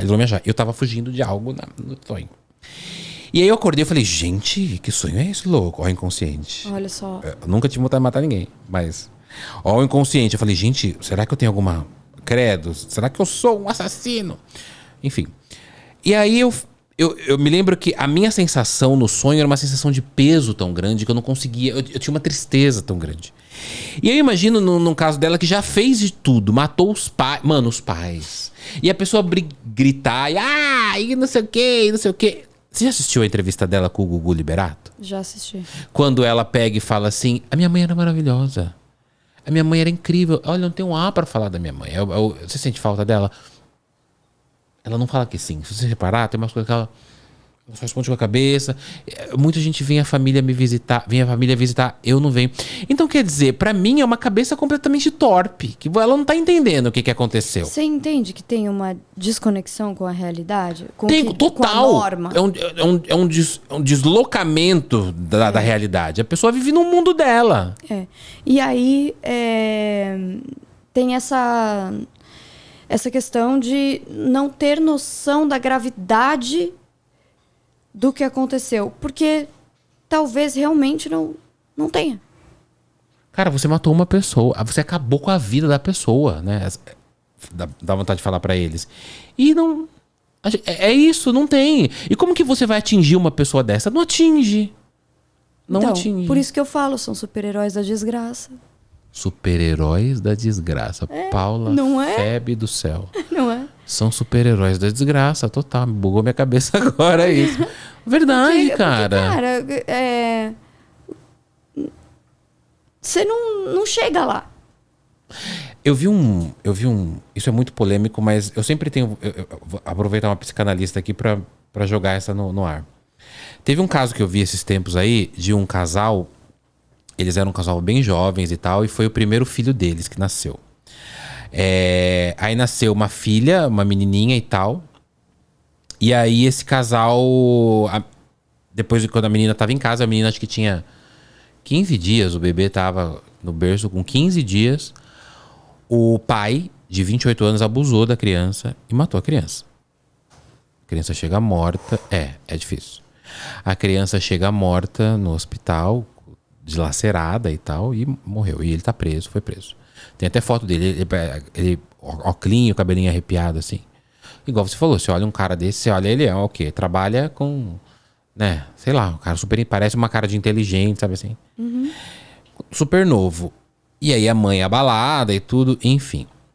Eu sempre me questionei se a psicopatia, a pedofilia, são distúrbios mentais. Porque não é possível pra mim que uma pessoa tenha prazer numa criança. Será que é? Porque, é claro que assim, isso é muito polêmico, porque pra nossa sociedade é uma questão totalmente moral. O pedófilo tem que morrer. Tem que morrer. Você é apenas safado. Você é apenas um safado, não é nem louco, né? Porque o louco ele é doente, né? O louco, né? O doente psiquiátrico, o louco é pejorativo, mas minha avó falava muito, eu quero morrer louca porque o louco não sabe que é louco, né? Então, não tá sabendo. Então, é bem isso. O psicopata, ele não sabe que ele tá matando porque ele tá num descolamento da realidade. Será que essa questão da pedofilia também tá nesse sentido? Será que é uma pessoa doente? Sim. E é curioso como existe uma coisa geralmente em comum nos pedófilos, que é eles costumam justificar o que eles fazem dizendo que eles estão ajudando a criança. Ó, deslocamento. Eu não tenho palavras. Então, ajudando em quê? Ensinando e não sei o quê. Então, assim, é bem perturbador quando eu faço mestrado em psicologia criminal, né? E quando eu cheguei nessa parte, assim, eu precisei parar. Porque é muito pesado você achar que o cara faz isso e ele ainda tá justificando. Ele ainda tá achando um... E aí eu tenho, assim, uma questão na minha análise, na verdade, os psicanalistas têm. Que é quando chegar algo pra você que você não consegue ser completamente impessoal com aquilo que a pessoa vai contar pra você, então você tem que passar ele pra outra pessoa. Eu não conseguiria atender um pedófilo. Porque, Paula, eu paro pra perguntar o seguinte, eu paro pra questionar o seguinte: será que a sociedade vai avançar um dia nesse sentido dela falar, essa criança pode ser psicopata? Porque assim, é muito polêmico, é tudo muito polêmico, e qualquer erradinha que a gente dá, a gente pode ser cancelado. Mas eu tenho essas dúvidas reais na minha cabeça. Se identificar que uma criança... crianças são puras e tal, mas a gente vê casos de crianças que matam outras crianças. Já teve nos Estados Unidos um caso, assim, teve o caso daquele que é do Slenderman, né? Que a Maria Aveia, ela contou que são meninas que fazem aniversário de 12 anos. 12 anos é criança. Elas levam a outra no meio do mato, acho que era Margot o nome das meninas, alguma coisa assim. Esfaqueiam, dão acho que 19 facadas. A menina não morre. Mas olha isso. Então, assim, você já identificou aí. Se essa pessoa não é uma psicopata, identificou que ela tinha distúrbio e tal. E aí alguém chega, um pedófilo chega e fala: eu tenho esses desejos. Tipo, me ajudem. Será que a medicina, a psiquiatria, a psicologia, né, a psicanálise, ela vai ter... Igual você falou, você não tem essa coragem. Mas será que ela vai ter esse embate? Esse cara tá falando, ele tá falando que ele tem desejo. Porque eles não falam, né? Mas assim... Eles não têm essa racionalidade. Mas né? a gente precisa pensar que aí a gente tá falando sobre o olhar do outro. Para você chegar à conclusão que alguém é alguma coisa, eu tenho que estar olhando. E não necessariamente os pais ou o cuidador tá olhando. Tá. E assim, nós já temos isso, mas tudo depende do meio também. Porque, por exemplo, uma pessoa que nasce na guerra ou nasce na violência e só conhece a violência, pra ela é natural. é desse jeito que ela se relaciona com o mundo. Não tem a ver com psicopatia, tem a ver com o meio. Então, assim, tem o Chikatilo, tinha, né? Porque ele já morreu. Mas tinha o Chikatilo, que é um serial killer russo, E ele nasceu na guerra e nasceu num momento, assim, num lugar que era comum as crianças pequenas sumirem. Então elas sumiam. E aí descobriram que as pessoas ali estavam matando as crianças menores para comer. Porque eles não tinham comida, eles não tinham nada. Então o cara viu o irmão dele desaparecer, viu a mãe ser abusada pelos soldados. E aí ele começou a ter uma disfunção erétil e tudo mais. E aí a coisa vai degringolando pro e aí pior. ele começou a matar meninos, entendeu? Agora, por exemplo... Meninos, crianças? Uma coisa que é interessante de dizer, e até pode ser funcional para quem está assistindo a gente, é prestar atenção em crianças que fazem xixi na cama durante muito tempo. Um longo período. Então, isso geralmente, se a pessoa, não só isso, né, mas se a criança tem isso no caso, pode significar que ela tem uma dificuldade em lidar com as normas.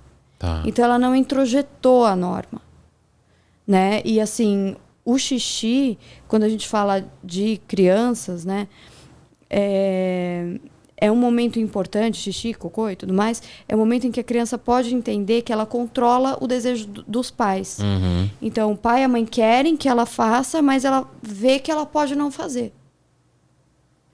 Então, quando não deveria fazer, ela dorme e faz. Entende? Entendi. Então, isso é uma coisa importante de ver, por exemplo. Existem sinais. Alguns mais óbvios do que os outros. Uhum. Claro, não é toda criança que faz xixi na cama que vai se tornar alguém, não é isso. Sim. Mas é importante olhar para essa criança, porque não necessariamente o nome, o diagnóstico, dizer se é ou não psicopata, se é ou não uma coisa ou outra, é o que vai fazer a criança ser melhor tratada, encaminhada. Às vezes, é muito mais entender... Nossa, ela não está lidando bem com os afetos, ela não está lidando bem com tudo isso. Vamos levar para um psicólogo, psiquiatra, psicanalista, não para ter o diagnóstico, mas para tratar. Para tratar. Uhum. Porque o nome é o que menos importa. É verdade. Né? E na verdade, Paula, o nome é o que menos importa, essa nomenclatura da doença, mas assim, é exatamente isso, é o tratamento, porque é só através dele que vem, né, a cura, é uma criança que a gente tá falando, né? Sim. Agora, quando já é adulto, né, que você viu que o cara tá se tornando ali, que o cara é um serial killer, ou o cara é um psicopata, o cara é pedófilo, e aí você vai fazer o quê? O cara vai pagar por aquilo, porque ele já matou. Agora, se você trata antes, né, aí você pode talvez ter uma pessoa transformada, igual aquela moça que você falou, que ela foi abusada, tudo, Sim. Foi pra outra família, mas ela se transformou, né? E a ideia é essa, né? Eu acho que todo mundo, quer dizer, não dá pra generalizar, mas eu acho que muita gente que estuda a mente humana tem essa esperança de que algum dia as coisas possam ser diferentes, né? Uhum. Porque, por exemplo, eu posso falar por mim, eu não estudo e não trabalho com isso porque eu acho legal que isso aconteça. Eu estudo e trabalho com isso porque eu quero que não aconteça mais. Sim. Então, assim, se eu puder entender um pouco da mente humana, e aí, claro, quando eu falo dos livros de ficção e tudo mais, é um jeito das pessoas poderem ter acesso a esse lado, né, que elas têm, de um jeito seguro. Então, eu acho que por isso o que a gente faz é bom.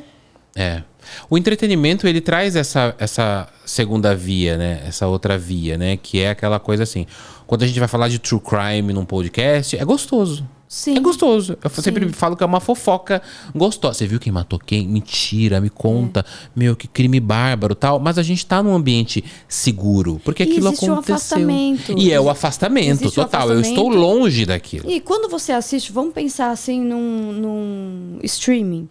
Se você tá assistindo um filme de terror ou um documentário de true crime, pra você ali, naquele momento, qual é a diferença? Qual é a entre os dois? diferença? Nada daquilo Nenhuma. aconteceu com Nada você. daquilo aconteceu, exatamente. Então, assim, você pode saber que aconteceu, mas é distante. É distante, tá? Você tá fora daquilo. Você está É. totalmente seguro, numa zona segura, fora daquilo.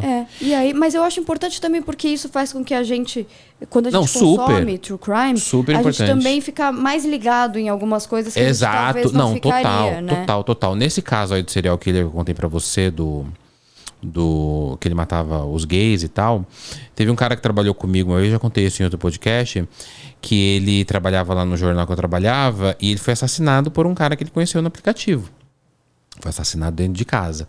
E eu sempre tenho uma questão comigo que quando eu vou sair com alguém, eu não trago pra minha casa, porque se ele me matar, ele vai ter que se livrar do corpo na casa dele. Então eu vou pra casa dele. Então eu me matar lá, ele não me mata. Eu não trago pra casa, porque em casa ele me mata, ainda pega meu carro e sai. E me deixa em casa, morto. Entendeu? Tá vendo? A gente vai ficando mais esperto. Olha. Outra coisa nas redes sociais aí, nos aplicativos de pegação da vida, eu sempre peço uma rede social. O Instagram, sempre peço. Eu não passo, eu sou sigiloso. Caguei pra você. Eu quero ver. E tem que ter uma foto pelo menos de uma semana atrás. Eu tenho uma foto de 2001 lá e só nunca mais eu postei? Não. Eu já não saio mais. Também tem uma pessoa que eu sempre passo. Eu vou pra casa de um boy, peguei, tô vendo que é possivelmente seguro. Então, o cara tem o Instagram que ele postou fotinho ontem, postou story, ele não é um psicopata.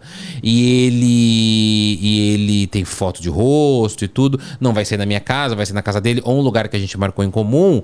Eu sempre, mesmo assim, eu mando, na hora que eu chego no local, eu mando a localização para um amigo meu, que eu já falei para ele. Isso, por favor. Sim, aí porque faça. assim, porque pelo menos se eu morrer, vai saber onde tá meu corpo. E eu falar, tô saindo com fulano, eu mando print, sim, eu mando print do Instagram do boy pra esse meu amigo, falar, essa cara dele aqui. Porque vai ser um suspeito se eu morrer. Esses dias aí teve um garoto de programa que matou um cliente dele, um senhor idoso, abriu conseguiu entrar no aplicativo do banco e aí pegou a cara dele do cara morto assim e colocou na frente da câmera pra reconhecimento facial. Nesse momento o banco desconfiou e o cara foi preso por conta disso. Então, quer dizer, a gente tá falando de uma perversidade de uma mente humana que cabe naturalmente em filmes de terror. Totalmente. O caso de Amityville, né, ele acontece isso, né? Amityville é o Ronald DeFeo lá nos Estados Unidos, em Nova York, em Amityville. Ele mata a família inteira, é um caso criminal, só que depois ele vira sobrenatural. Né? Ele vira, porque ele falava que ele ouvia vozes, mas se você for ver, ele usava muita droga, ele tinha um problema com a família. O seio familiar ali é a grande questão, né, Paula? E eu acho que muitas vezes um caso criminal ele se constrói assim, né? Ele passa pelo policial, pelo crime, e aí, dependendo de como esse caso for, como as coisas acontecerem, as pessoas ainda começam a se conectar com a história através do sobrenatural, Sim, né? sim, total. Principalmente quando as coisas são muito brutais, assim. Eu acho que como a gente tem esse sentimento de, nossa, que terrível deve ter sido passar por isso, a gente tem até uma conexão de piedade mesmo, assim, sabe? De pena, de alguma maneira, assim, sei lá, de se conectar ainda, pelo menos através do sobrenatural, com uma história tão triste. Né? Eu vejo isso com casos que tiveram uma grande espetacularização, palavra difícil, mas viraram verdadeiros espetáculos aqui no Brasil, né? Que a Richthofen foi um, Nardoni foi outro. Inclusive, eu tô querendo convidar a mãe da Isabela para vir para cá. Eu acho que ela vai entrar para política, pelo que eu vi uma reportagem aí do Ulisses Campbell, que também já veio aqui. Mas a Ana Carolina Oliveira, que é mãe da Isabela, eu lembro que quando sai a sentença dos Nardoni, ela sai na varanda da casa dela e tá todo mundo vibrando junto com ela. Isso é sobrenatural, porque as pessoas pegam da dor dela. O sobrenatural que eu digo é assim, as pessoas sentem aquilo. As pessoas sentem a dor da mãe. Então, a gente, quando a gente fala de sobrenatural, são sentimentos que a gente não vê e que a gente faz parte daquilo. Eu vi muita gente chorando na hora que saiu a sentença dos Nardoni. Quando eu fui na sepultura da Isabela também, da Isabela Nardoni, e cara, eu fiquei assim, fiquei muito triste. Eu fiquei muito mal quando eu vi aquilo lá. O caso da Isabela Nardoni, pra mim, tem 2 casos no Brasil que eu acho que são de crimes que eu acho muito pesados porque envolvem crianças. Mas o da Isabela é o mais pesado porque tem o pai. Mas tem o outro do João Hélio, aquele menino que foi arrastado, não sei se você lembra. Sim. No Rio de Janeiro. Aquilo...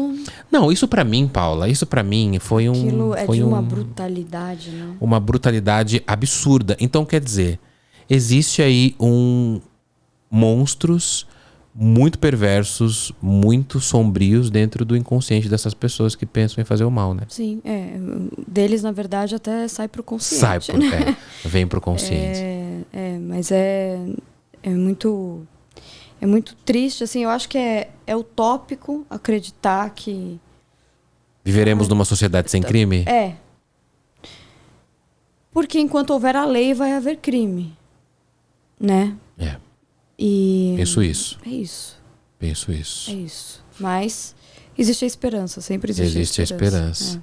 Existe a esperança de que a justiça... Vixe! A justiça seja feita, né? Porque eu acho que o acalento ali de quem passou por um crime, ainda bem eu nunca passei por nenhum crime na minha família, mas de pessoas que passam por grandes crimes, o único acalento deles, o céu deles aqui na Terra é a justiça, né? E não é sempre feita, né? E não é sempre feita, falei da Ana Carolina, mãe da Isabela, ela falou esses dias num podcast, ela falou, eu posso ir no shopping e encontrar com ele, porque eles já estão em regime aberto, foram em casamento esses dias. Aí você para pra pensar, né? Então, quanto valeu a morte de uma criança, né? No final das contas, assim, né? É complicado, é muito difícil, né? Eu quero muito confiar na justiça, eu quero muito acreditar na justiça e eu confio na justiça brasileira. Sim, acho que tem muito a evoluir, acho que já evoluiu, mas tem muito a evoluir. Mas é isso, a gente vê algumas coisas que a gente fala, complicado, né? E ainda que a gente não passou, né? Não é com a gente tá distante desse papel. Né? Mas é muito... É desumano, né? Porque, assim, de qualquer maneira... Também, se a gente for pensar na justiça, a gente tem a nossa justiça aqui, né? Dos homens. Mas o que é a justiça? O que é a justiça? Porque tem gente que acha que a justiça é só se o outro que matou passar pela mesma coisa. Então, a gente precisa pensar no que é justo para cada um também, né? Então, a justiça plena, ela nunca é possível. Porque também vai de acordo com o que cada um acredita ser a justiça. É verdade. Então, eu sempre penso isso, porque nesse caso da Isabela, né? Cara, tudo que acontecer, eles podem ficar presos pra sempre e tudo mais, mas a menina não volta, sabe? O crime já foi feito. Então, exato. Então, num primeiro momento, a gente fica ali, cara, eu quero que se exploda tudo, né? Assim, a gente parando pra pensar num momento de insanidade. Eu quero que se exploda tudo, acabou, a pessoa não volta mais. E quanto de justiça é suficiente? A gente tá falando de justiça, a gente tá falando de vingança. É verdade. Né? É verdade. É verdade, tem uma linha tênue aí. E talvez seja tema para um próximo LendaCast. Pois é. Me chame, vamos discutir pra isso de você novo. voltar. Senhoras e senhores, Paula Feb, maravilhosa aqui no LendaCast. Obrigado, Paula, por ter vindo. Obrigada, adorei. Cara, eu não sei se acontece com você, mas quando eu vou entrando em crimes... Né? Porque o terror, o sobrenatural, ele também tá dentro desse universo. Claro. Mas quando vai entrando em crime, Daniel, eu vou ficando indignado, eu vou ficando triste, eu vou ficando chateado, eu vou me recolhendo, eu vou ficando bravo, aí depois eu falo, gente... Eu tenho o sentimento de começar a pensar, mas por que essa pessoa fez isso? Por que essa pessoa fez isso assim? Como ela foi constituída assim? O que aconteceu na vida dela para que ela se tornasse isso assim? Eu vou para esse lado, sabe? Eu vejo vários crimes. Só para não esquecer, que eu até comentei com você nos bastidores, começou recentemente o julgamento do jogador de futebol Daniel Correia, que é meu xará, né? Infelizmente faleceu.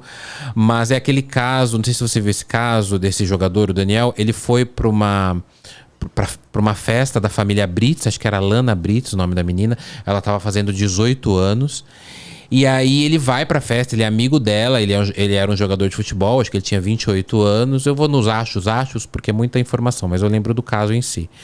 E aí tem um after, eles saem desse buffet, dessa casa de show, de festa que eles estão. E aí eles vão pra casa da aniversariante, que tinha acabado de completar 18 anos. E esse jogador, ele aparece, ele tira uma foto dele mesmo com a mãe da menina que tava fazendo aniversário. Então ele deita na cama, faz tipo, tem essa foto. E a mulher dormindo, e ele tira essa foto. E aí o marido dela assassina esse jogador, né? Degola o pescoço dele e corta o pênis dele fora. Porque, segundo o que ele contou, o assassino contou, ele conta com a ajuda de mais outros homens, ele teria tentado abusar sexualmente da esposa dele. Então ele fala, ele tentou abusar da minha esposa, eu fui lá e matei o cara. Então o julgamento vai começar agora. Mas você pensa no nível de perversidade dessa morte. É igual aquilo que a gente falou há um tempo atrás. Mano, sei lá, X pro cara da tua casa, processa o cara, entra na justiça contra o cara, mas aí o cara vai lá, que a gente falou agora. É justiça ou é vingança, né? E aí tem um caso também que a gente já entra na questão do meio, a questão da masculinidade, tanto é que, né, cortou o pênis do outro. Então, assim, tem essa questão de não aceitar que outro homem faça alguma coisa com a mulher, mas na verdade não é sobre a mulher, é sobre ele. É sobre ele. Né? Total. Você falou isso. É verdade, Paula. É sobre ele, cara. Então, assim, é uma questão de não vou aceitar. Então, expulsar o cara de casa, ele talvez fosse ridicularizado. Processar o cara, talvez ele fosse ridicularizado. Mas se ele foi tão cruel assim, aí ele não vai ser ridicularizado. As pessoas vão ter medo. Não tenho palavras. É sobre isso. Sobre isso. Por isso que a psicanálise existe. Paula Feb, o pessoal te encontra onde nas redes sociais? Bom, vocês podem me achar no @Paula_Feb. Eu sempre tô mais no Instagram, ali tem todas as informações sobre minha carreira, link para os meus livros, podcasts que eu participei e tudo mais. Tá tudo lá, me procurem por lá e aí lá vocês vão achar um monte de coisa. Ótimo. Inclusive aqui embaixo. Tem canal no YouTube? Ainda não, mas quando o programa sair, aí Boa. vai. Mas eu ainda não sei qual é o nome, mas vai estar lá no Instagram, já vai ter o link. Estreia E aí quando vocês mesmo? vão conseguir Abril? acessar dia 9 de abril. 9 de abril é... Divã de Singularidades. E eu participei dessa primeira Ele participou, foi maravilhoso. temporada. Foi legal que você gostou? Adorei. Falei coisas polêmicas lá também. Gente, eu não consigo me distanciar da polêmica. E eu não faço isso no sentido de... Mas... vou ter que falar uma coisa polêmica. Cara, eu tenho algumas coisas na nossa sociedade, nesse momento que eu vivo da minha vida, que eu tenho muitas dúvidas e são polêmicas. Tem gente que fica, não fala disso não fala disso não. Mas sempre que a gente é quem a gente é um pouco polêmico. A gente precisa falar de tudo, cara. Lógico. A gente precisa eu falar de tudo. acredito muito nisso, Daniel. Eu sou uma pessoa assim que eu acho que a gente tem que poder falar sobre tudo, porque Tudo. é na conversa que a gente consegue trocar, que a gente consegue se entender. Se a gente calar, ferrou. Total. E isso, quando eu fui começar a terapia, me falaram muito isso, sabe, Paula? Mas você sabe, Daniel, que você vai mexer com coisas que não é tão legal. Ainda bem, não é pra ser legal. Não, pra mim foi maravilhoso. Não é pra ser legal, exatamente. Mas pra mim foi maravilhoso poder falar de tudo. Exato. Eu tenho um lema comigo, eu tenho uma promessa comigo que na minha terapia eu não vou mentir nem pra mim. Porque às vezes a gente mente pra gente mesmo, a gente exato. inventa coisinhas assim pra amenizar. Isso é uma boa coisa. Eu contei tudo pro meu terapeuta, mas tudo. Eu vou cavucando. E tem alguns momentos na minha terapia que olha que pra você ver como é a nossa mente. O nosso inconsciente, que é o tema desse LendaCast. Tem coisas na minha terapia que eu tô contando pra ele que eu tô mentindo. Eu paro na hora, eu falo, não, eu tô mentindo aqui. Sabe por que eu tô mentindo? Por causa disso, meu terapeuta. Que ótimo. Eu faço isso, já aconteceu umas 3 vezes. Já.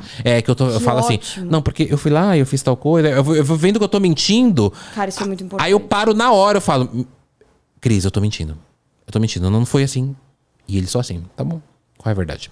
E eu E é maravilhoso. Eu saio assim, ó. Raindrops que falling on my head. Eu saio assim, toda a terapia eu saio assim. Tem umas que eu não gosto, tem umas que me pegam, assim.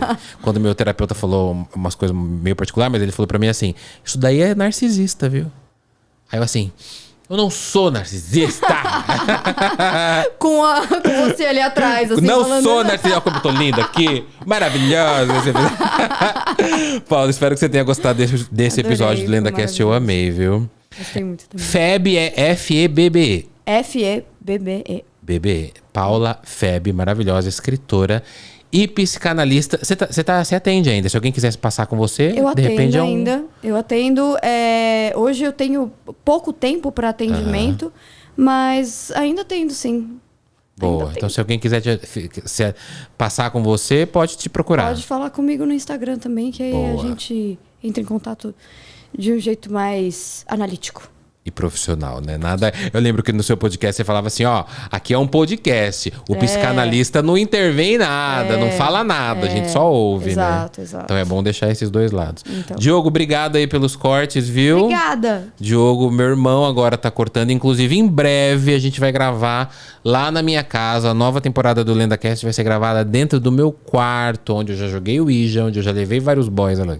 E é a minha casa, né? Ué, é lá. Mas quem quiser que vai, já tá convidada pra você ir lá também, pra próxima Maravilhoso, temporada. só me chamar eu vou. Vai ser uma temporada mais dark do LendaCast. Até o próximo episódio do LendaCast, o seu podcast de horror para ouvir antes de dormir. Você vai ver cortes desse episódio com a Paula Feb também nas minhas redes sociais, Dan Pires Lenda. Siga a Paula também, que é Paula... @Paula_Feb, FEBBE. FEBBE. E Dan Pires Lenda também em todas as outras redes sociais. Se você estiver assistindo pelo YouTube, pode assistir também no Spotify por LendaCast. Tchau, Paula. Tchau, amor. Ó, nosso inconsciente agora se abriu um pouquinho, mas mesmo assim continua inacessível, né? Cada vez mais acessível. Cada vez mais acessível. É o que eu quero com o meu inconsciente. Inclusive, eu digo que falam que quando a gente morrer, vai se abrir um telão e vai passar a nossa vida inteira num telão pra gente ver. Falam isso, né? No meu caso, eu quero uma coisa somente: abrir a caixinha de Pandora do meu inconsciente. Tchau, trevosos.